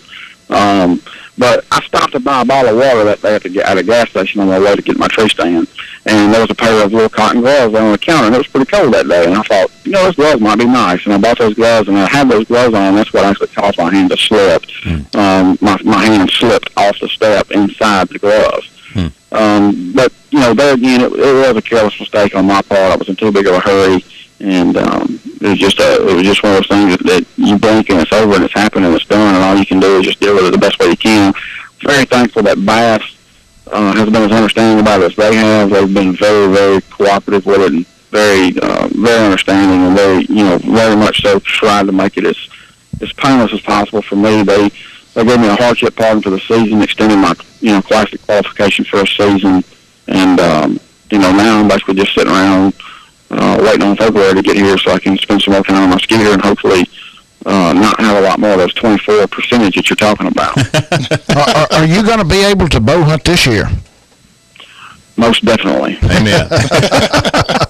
I tell you what, brother, that was, you mentioned BASS doing that. That was something that they didn't necessarily have to do. And I'm telling you that a lot of that is because of you being who you are and what you mean to this sport. And so obviously, it was a really kind thing that they did, and all of us are tickled to death with that decision, but you earned that, brother, and don't sell yourself short on that. You know, and I appreciate that, and I think that is the same. I really think that should apply to anybody that qualifies for a classic. You know, I mean, guys, for people that haven't done it, qualifying for a classic is a lot more difficult than what it might seem. I know that you see the same names in there year after year, a lot of the same names, and you think, you know, well, it can't be that hard, but man, it's unbelievable how difficult it is to get your name on that list. And for any human that qualifies for a classic, you know, if they're still on this earth, they should get their opportunity to compete and get to experience it for what it is, because it truly is the most unbelievable part of our, you know, thing that our sport has to offer. I think it says a lot too about Cliff. BASS reminds me of just a big family or like a fraternity of people, and they look out for each other. I mean, yeah, y'all all competing against each other and everything week after week, tournament after tournament, but in the end, it's a brotherhood, I think, among anglers like that, and I think BASS to me reminds me just of a big family, and I think that's why they treated you. You know, one question that I got, though, Cliff Pace on the phone with us. Cliff, with the change from the old days of fishing late summer, early fall for the Classic, moving it into the early part of the year, you know, the February tournament, what do you think of that? Was that a good move, or you wish it was back like it used to be? Yeah, man, I've told guys forever, I wouldn't care if the Classic was in Anchorage, Alaska in December. If I qualified for it, I'd want to go fish. Rick Klein wishes it was still in the fall.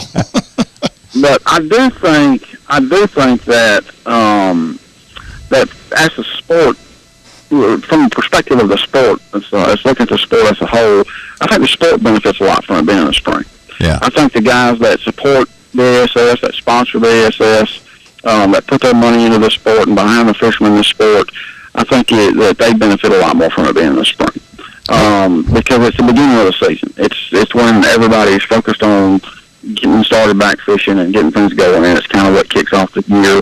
And I think from that respect, I think it really, really is better for the sport, you know, to have the Classic in the spring. I do.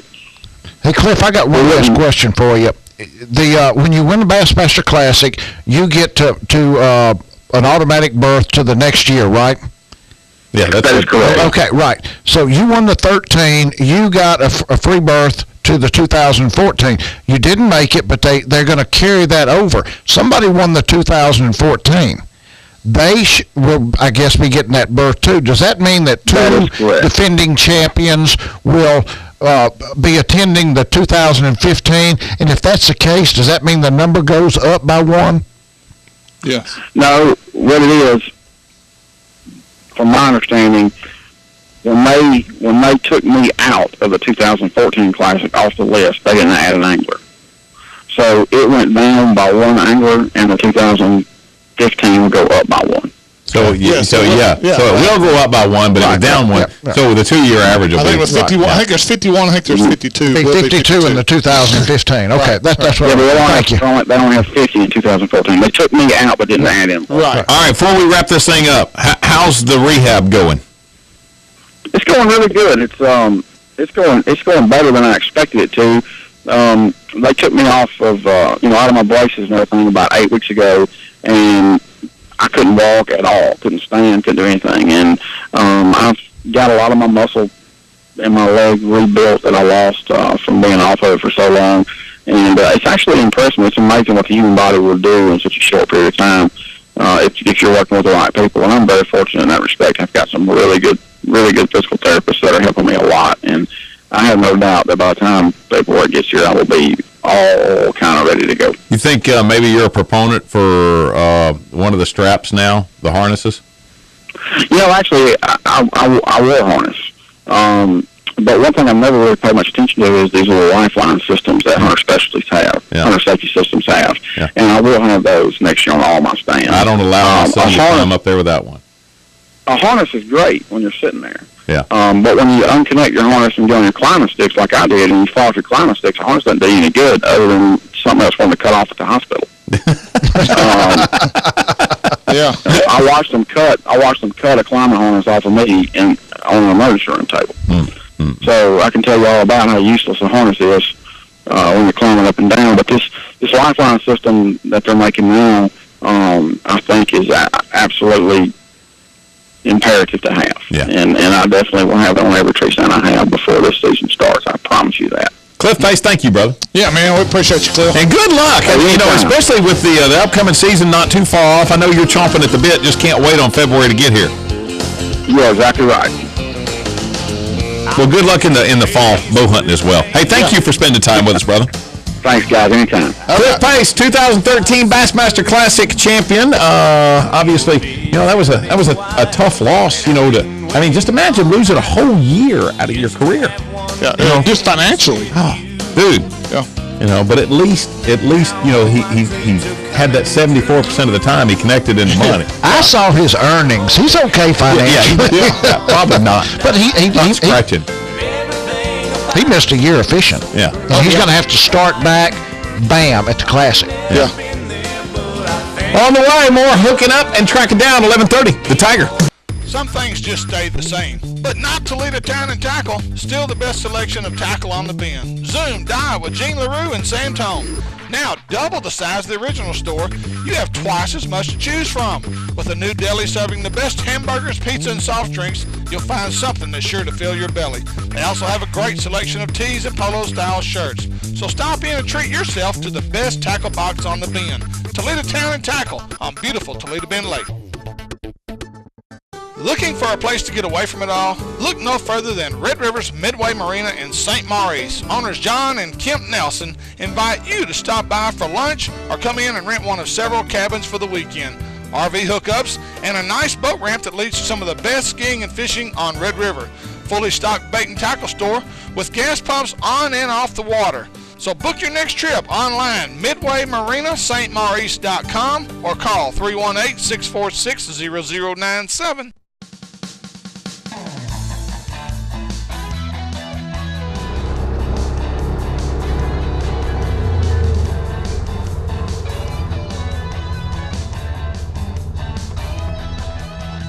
Hello everybody, Ranger Pro Staffer Steve Graff with the Hooking Up and Tracking Down Show. Folks, there's nothing I love more than my Rhino. I've had 3-wheelers, I've had 4-wheelers, but if you want the best of the best, you need to get you a Rhino 700 from Honda Yamaha Village right here in Natchitoches. My Rhino does more than take me to and from the deer stand. It is a great utility vehicle around your house. You can use it for all kinds of stuff, including yard work. I've got it loaded down right here. But one of the best features of the Rhino, it's got a dump bed right in the back of it. So go see the guys at Honda Yamaha Village of Natchez, Chip, Layton, and the gang over there, and let them show you the new Yamaha 700 series from Honda Yamaha Village right here in Natchez. When I go shopping, I want camo, fishing tackle, guns, hunting gear, work clothes. And when I go shopping, I want home decor, gifts, children's, and baby clothes. Fortunately, we can both get exactly what we need at the same place, Nichols. All the name brands you can find in the big city without driving to the big city and paying big city prices. Nichols, keeping folks happy since 1914. This segment of Hooking Up and Tracking Down on 1130 The Tiger, presented by Cypress Knee Outdoors, Mr. Twister, and Lake Fork guide Johnny Geis, the only guide you'll need at Lake Fork. Back to you, Gary. Thank you, kind sir, and thank you for hanging out with us. Thanks to the wonderful guests we've had so far on the show today. Of course, just visited with Bassmaster Classic champ Cliff Pace. Also on the show today, Johnny Geis, as always. I mean, he truly brings it for us with all that's going on with Lake Fork.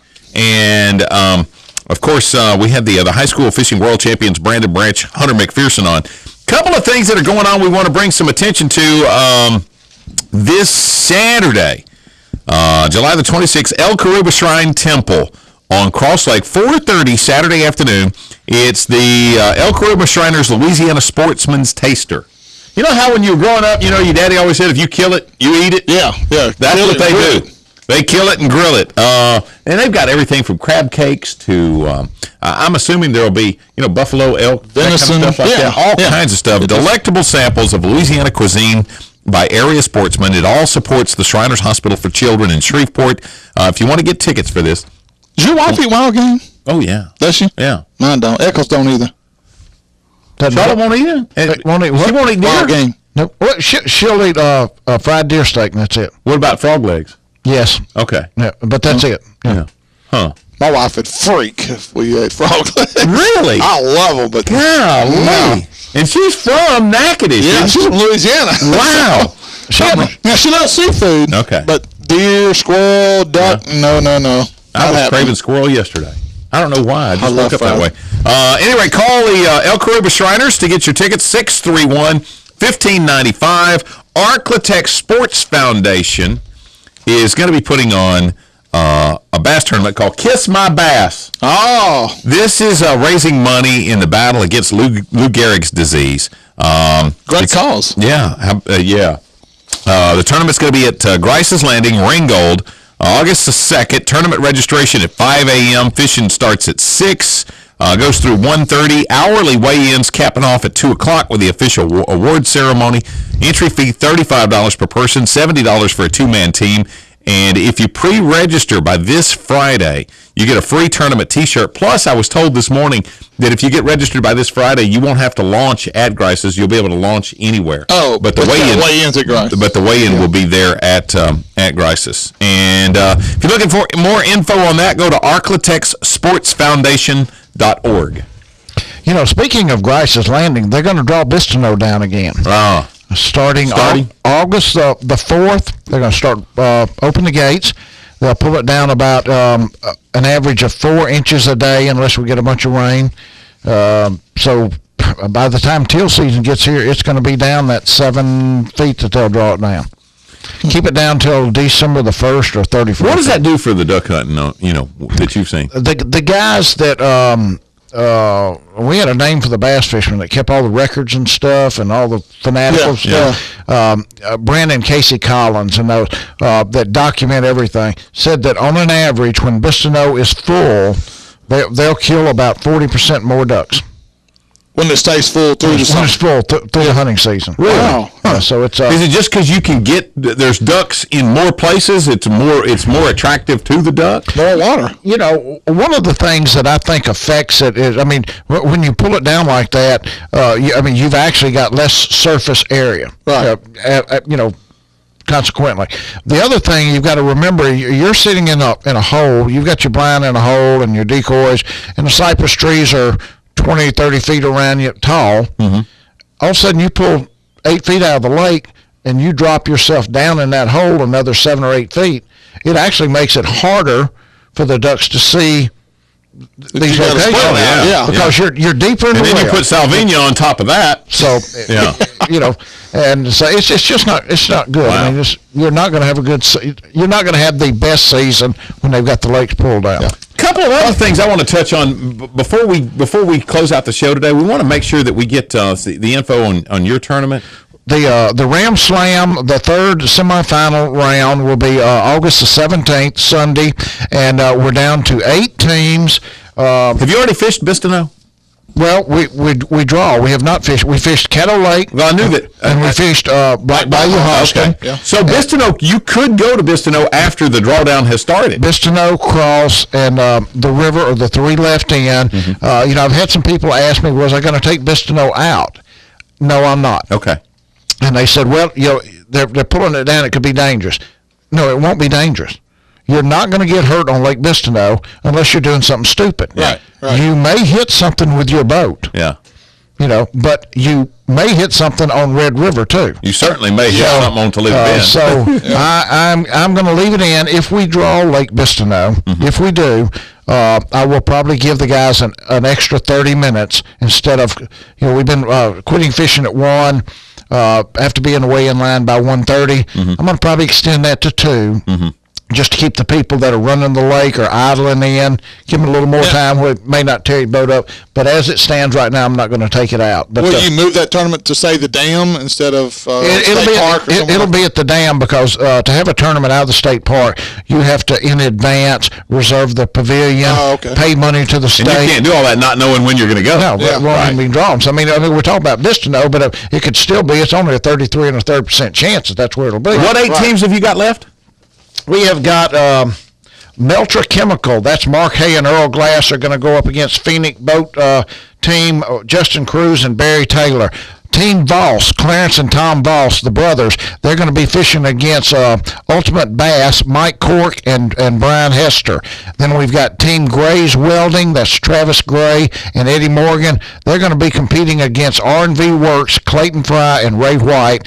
And the last team, Rimmer Electric, that's Stuart Toney and Bradley Virgilito. They've got to beat River City Floors, Claude Eccles, and David Brown. That's going to be a duke 'em out fight there. I mean, these are some really good matchups, no matter where we go. And these semifinals will be on TV as well as the finals will also on ESPN, right? Yeah, ESPN.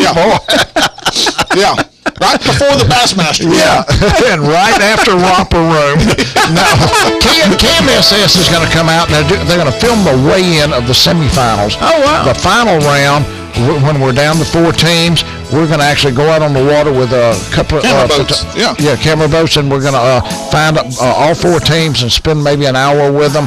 And then the weigh-in will actually be at Landers Dodge. Then we're going to turn it into a 30-minute show. Way to go, Fox 33. Jim Dolan. Yes, sir. Stay with us. It's Hooking Up and Tracking Down. 11:30. The Tiger. On the roadside, cotton in the ditch. I am for the child who has been abused. The child who is afraid to go home. Who thinks it's her fault. Who is forced to keep the secret or else. I am for the child who has been neglected. The child who does not know where his next meal is coming from. Who must fend for herself and her little sister. Alone.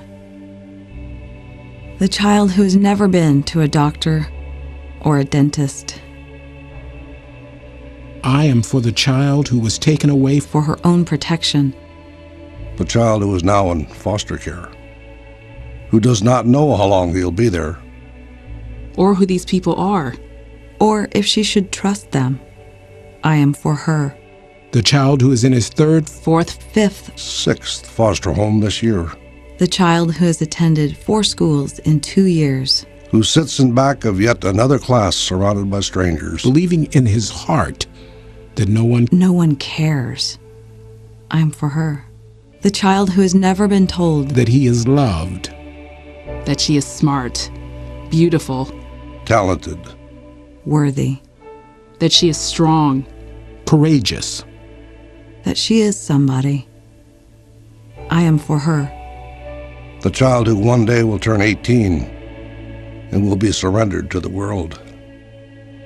I am for that child. So I am there for that child. To listen to her. To speak for her. To champion without compromise for what's in his best interest. Because if I am there for her, I know she will be half as likely to languish in foster care. And that much more likely to find a safe, permanent home. She is the child I am for. He is the child I am for. They are the children I am for. She is the child I am for. The child I am for is him. Who am I? Who am I? Who am I? I'm a CASA volunteer. I am you.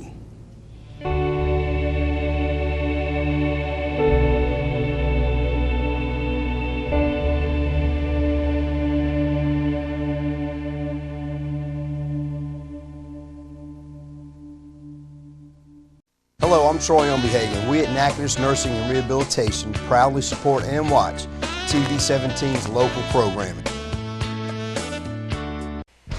Toledo Fiberglass specializes in fiberglass restoration, offering fiberglass repair on all major brands of ski and bass boats. Al Drew and his staff will get you back on the water where you belong. Everything from metal flake scratches to recarpeting, Toledo Fiberglass can fix it. It's also home of the Gorilla Hull and the headquarters of the Minn Kota Talon Shallow Water Anchor System. So the next time you need fiberglass repairs or restoration, go see Toledo Fiberglass just off the Texas Highway or call 800-554-5452. Some things just stayed the same, but not Toledo Town and Tackle. Still the best selection of tackle on the bin. Zoom dive with Gene LaRue and Santone. Now double the size of the original store, you have twice as much to choose from. With a new deli serving the best hamburgers, pizza, and soft drinks, you'll find something that's sure to fill your belly. They also have a great selection of tees and polo-style shirts. So stop in and treat yourself to the best tackle box on the bin. Toledo Town and Tackle on beautiful Toledo Bend Lake.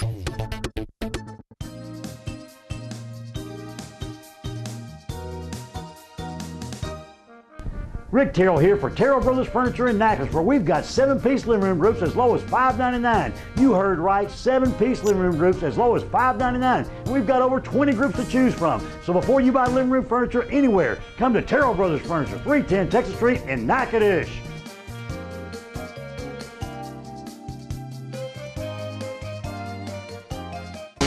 Hooking up and tracking down is on 1130 The Tiger. This segment presented by Toledo Town and Tackle, Gamakatsu Hooks, and Natchitoches Power Sports, your local North Louisiana power sports dealer.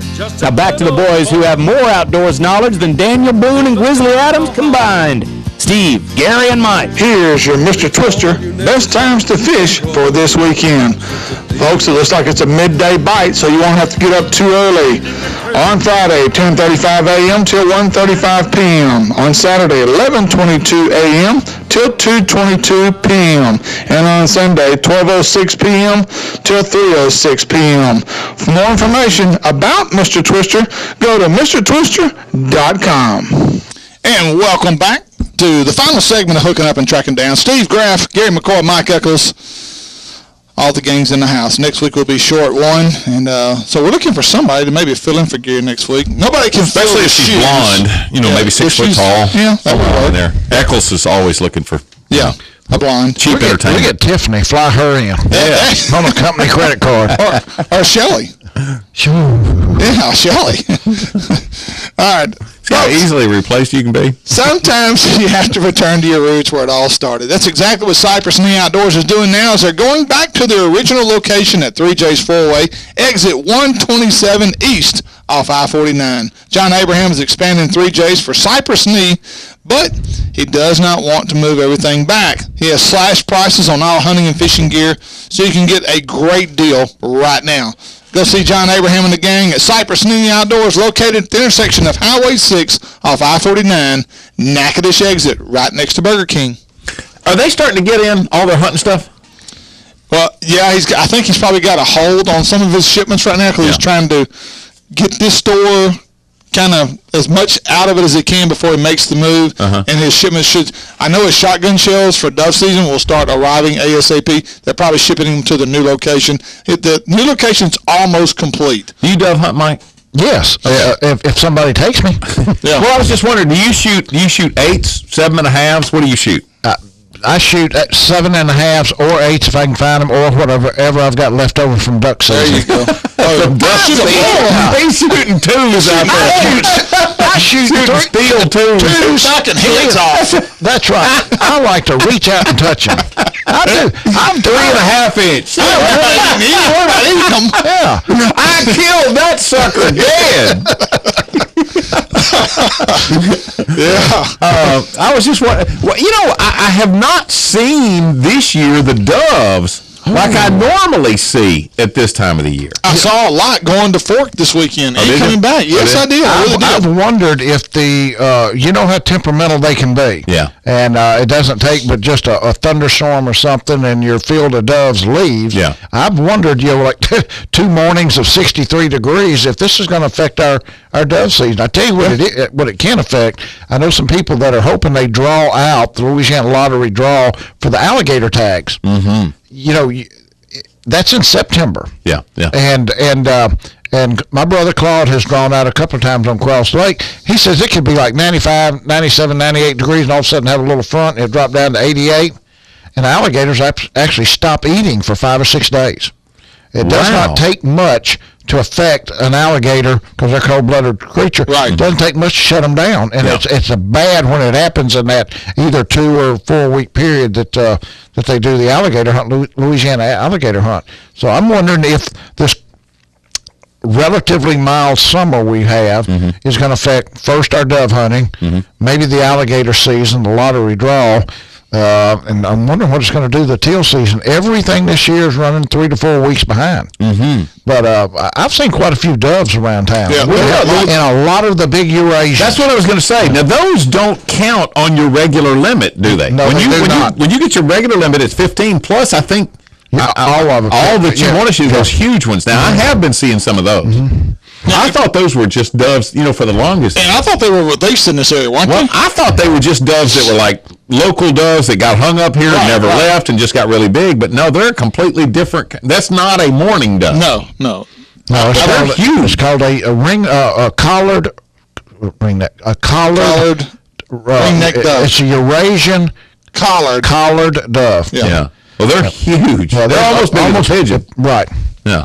Yeah. Okay, you had something I wanted to. Oh, the Sportsman's Expo. Yeah, that was the reason why I wanted to know about the Cypress Knee. Because I know that we're getting ready for our own Sportsman's Expo. Exactly. And this is third year, I think, in a row that we've done this. Third or fourth. Yeah. And anyway, I want to invite everybody to come out to the Shreveport Convention Center August 22nd through the 24th at Town Square Media. Sportsman's Expo presented by Metro PCS is the premier hunting, fishing, and outdoor show in Arklatex. It's every year's gotten better and better. Mm-hmm. They've got, I think, OT Fears is supposed to be coming in. OT's coming in this year. And I think they got some other guys. The Doremus family.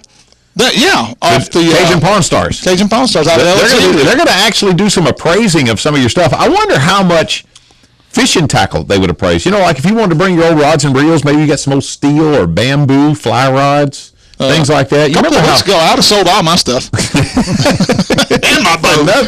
For nothing. You know what? When I start talking about, appraising fishing stuff, man, there's not a day goes by I don't miss Ken Webb. Man, that was one of the finest guys ever. He was just awesome. And awesome he knew it. Now that Ken's not here, if I wanted to know about old tackle or old baits, Mike Bacon's the one that got the answers. Yeah. So, without a doubt. Also, Texas Snake Man Jackie Bibby will also be there. I missed him last year. He had that big old yellow snake this year. And I believe this. I think that sometimes you just got to be around it enough to be able to understand and appreciate. With us, we know what a cottonmouth water moccasin smells like. Right. When you smell that smell, hey, whoa, everybody be still. Yeah, well, where's he at? He's here somewhere. Yeah.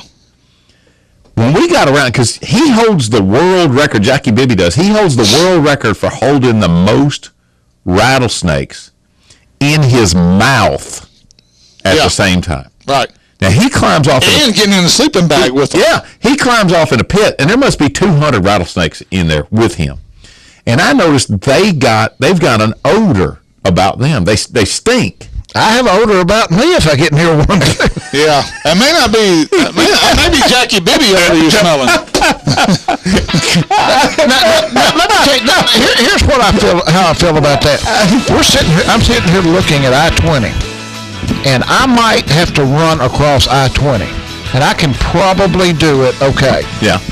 But if I blindfold myself and run back and forth across it a bunch of times, I deserve to get hit.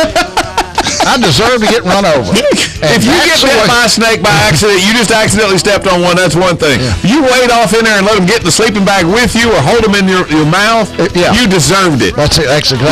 He only has a half a foot. He lost a foot to it. So he's got less than a half a brain.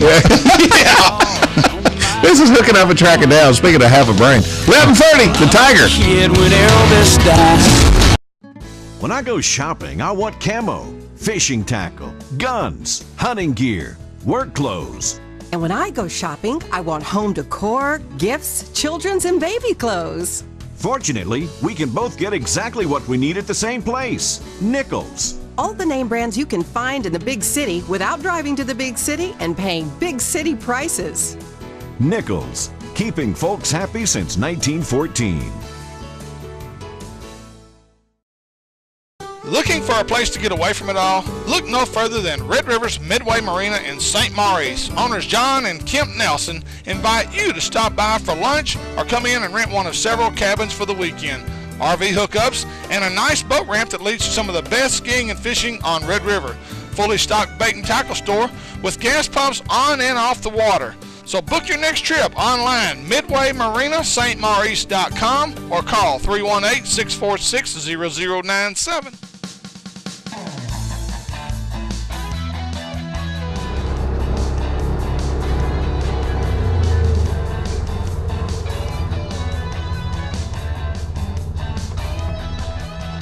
Hello everybody, Ranger Pro Staffer Steve Graff with the Hooking Up and Tracking Down Show. Folks, there's nothing I love more than my Rhino. I've had 3-wheelers, I've had 4-wheelers, but if you want the best of the best, you need to get you a Rhino 700 from Honda Yamaha Village right here in Natchitoches. My Rhino does more than take me to and from the deer stand. It is a great utility vehicle around your house. You can use it for all kinds of stuff, including yard work. I've got it loaded down right here. But one of the best features of the Rhino, it's got a dump bed right in the back of it. So go see the guys at Honda Yamaha Village of Natchitoches, Chip, Layton, and the gang over there, and let them show you the new Yamaha 700 series from Honda Yamaha Village right here in Natchitoches. Legendary quality. At Ranger, it's an unparalleled commitment to incredible strength. With the industry's only pull-truted transom, we don't rely on the upper deck to support the transom and motor. It's a difference so strong, we sliced off this rear deck to show its independence from the transom. From total performance to your peace of mind. Cut open the whole story at rangerstrong.com. Let's go eat at Honda's Steakhouse and Sushi Bar.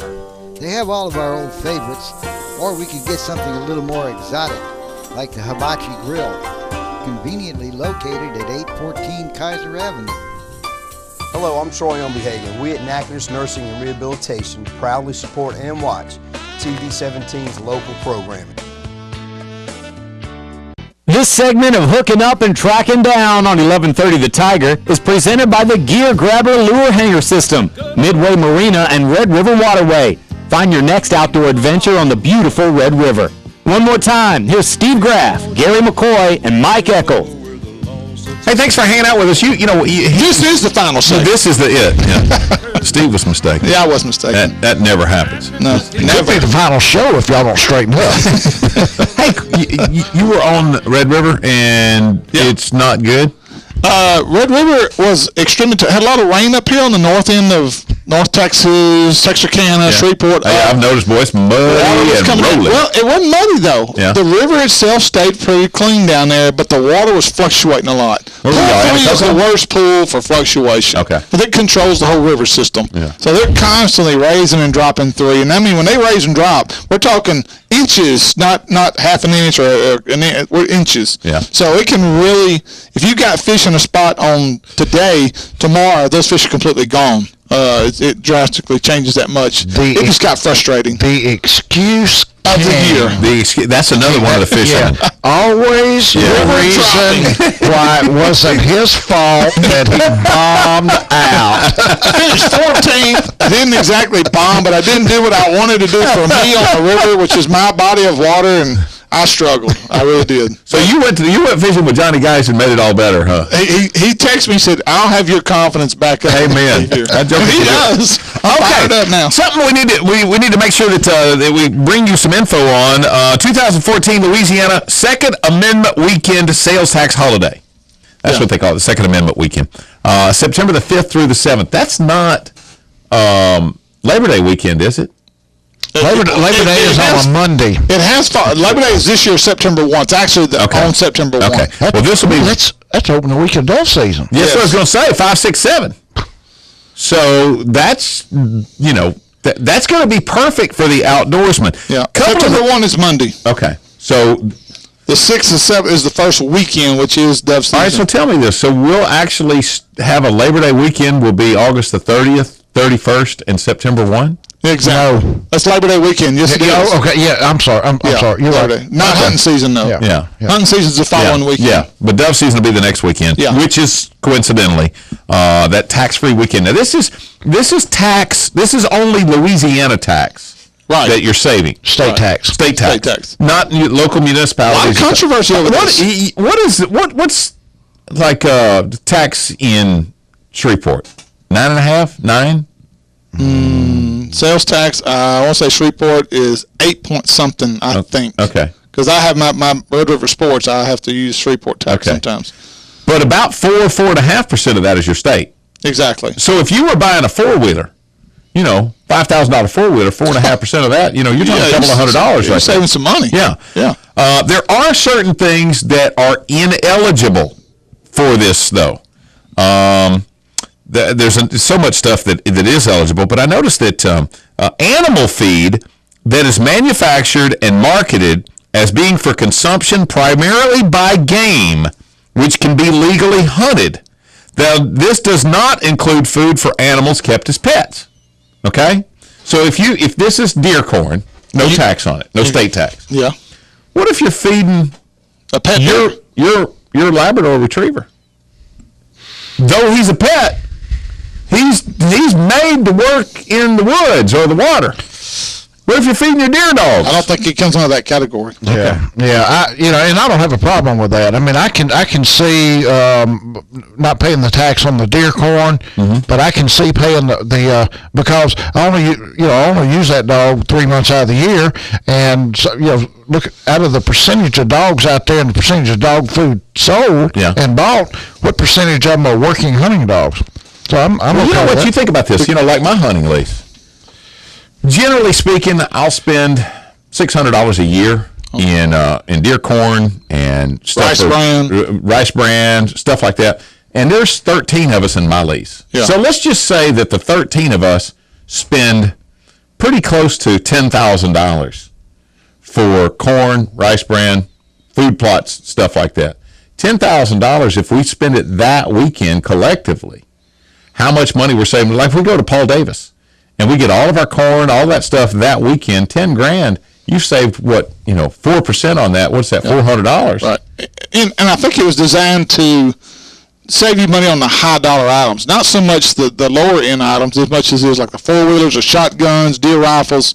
I think that's what was the intent. But the state has realized how much money they are actually losing, and it's been actually brought up to rescind this tax-free weekend. It was brought up last year to rescind it, but it didn't. It's still held up, and I guess it's still holding up right now. But don't be surprised. How do we get local municipalities to get to where we're totally tax-free for that? There ought to be some type of a break because we've got another tax-free weekend that's coming before that I want to say is here in just a couple of weeks, first week of August, which is. But isn't that designed before school starts? Yeah, back to school stuff. Back to school. Yeah. Yeah. But it really is only, when I say beneficial, I'm not going to go fight a crowd to save $4. It's like going to Christmas shopping on Black Friday at Bass Pro. I've done that one time. I'll never do that again. See, you got more money than to me. If I can save $4, I'll save $4. I don't care. You will go stand in line at Academy Sports an extra hour? No, because I will go to Walmart at 2:00 in the morning when there's nobody else there, and I'll take advantage of that at that point. You'll get up, get dressed, and go someplace at 4:00 in the morning and save $4. I got to pee anyway. He's up anyway. All right, our final word. This week I had the great fortune to watch my daughter and 2 of her friends experience the fishing trip of a lifetime. It was a joy to watch all of them catch not only their first bass, but their largest as well. They made memories and became true anglers who learned how to stretch the truth and describe the one that got away. It was amazing to watch their faces as they battled 6 and 7 pound bass. It was like kids on Christmas morning as they set the hook, strained to turn the reel handle, and land giant largemouth bass with such emotion and excitement. I only wish all outdoorsmen could have the same opportunities I did to make memories that my daughter and her friends will remember forever. Folks, stay safe. May God bless until we meet again with more Hooking Up and Tracking Down. Looking for that new truck to take you to the great outdoors? Then look no further than Natchitoches Ford in Natchitoches, Louisiana. With a no-pressure sales approach and acres of trucks to choose from, no one will make you a better deal in their effort to make sure you drive away and not walk away. From the time you walk in, these folks will make sure you feel right. The American Legion. We're a powerful force for the nation. We believe strongly in supporting the children of America.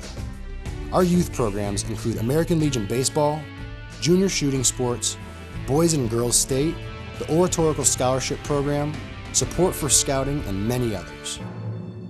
We support and promote citizenship and integrity in America's future leaders. Go to Legion.org to find out more about the American Legion's commitment of service to America. Did you notice some brands sending out trophies from 2006 at boat shows this year? Really? It's like wearing your high school Letterman jacket to a job interview when you're 30. But if other brands are going to raise the issue of awards, no matter how old they may be, we're happy to join the conversation. When it comes to awards, Sea Ray is in a class all its own. Sea Ray is the most awarded boat brand ever. Bayou Outdoor Supercenter has yours waiting for you. Bayou Outdoor Supercenter is Louisiana's family-owned RV and marine dealer.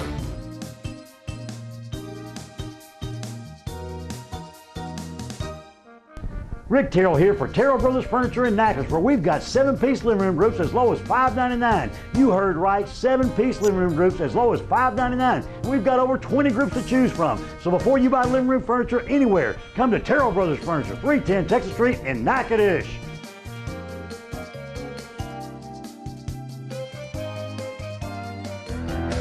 We love it.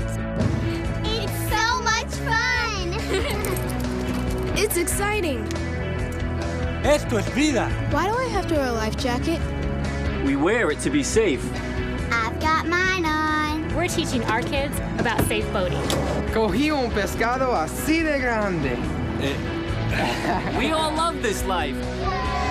Wear it and love the life. This message brought to you by the National Safe Boating Council.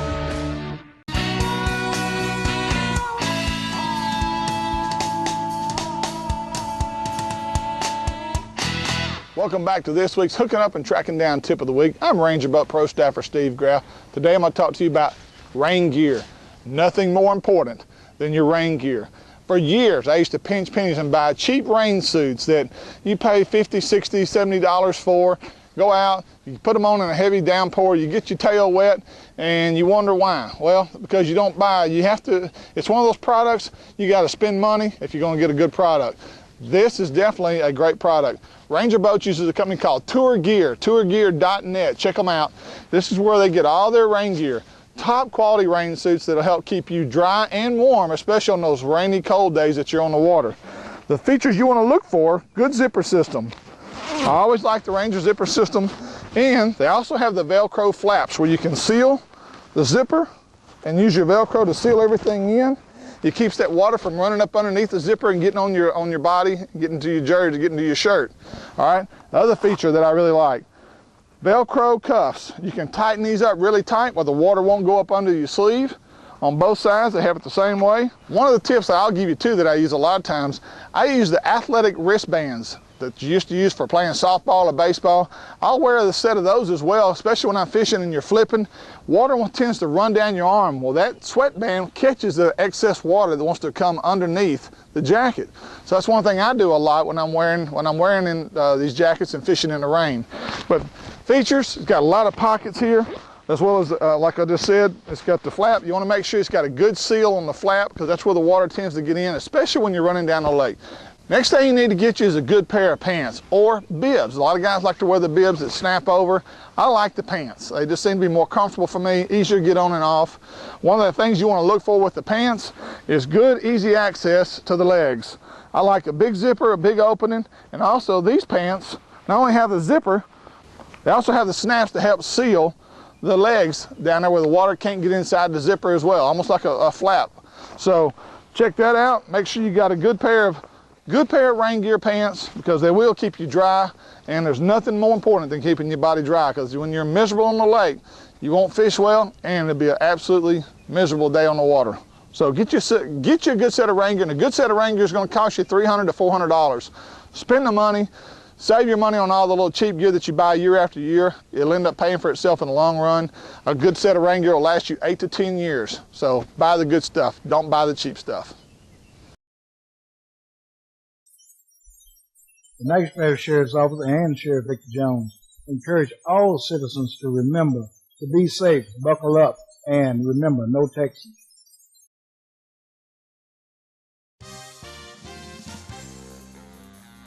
Good morning, this is Sheriff Victor Jones. I need your help. I need your help to help me keep you safe. One of the ongoing problems, technology is good. But one of the problems that we see, an increasing problem, is texting while driving. I encourage all of you to help us to keep you safe by not texting while driving. Thank you. You've heard the old saying, good things come to those who wait. Well, Natchitoches, the wait is over. John Abraham has just opened the best hunting and fishing store in Natchitoches.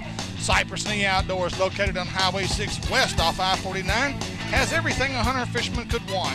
Top name brands Zoom, Santone, Pelican, V&M, and the new Uzo baits, as well as hunting brands like Primos, Duck Commander, Hoyt, and Federal.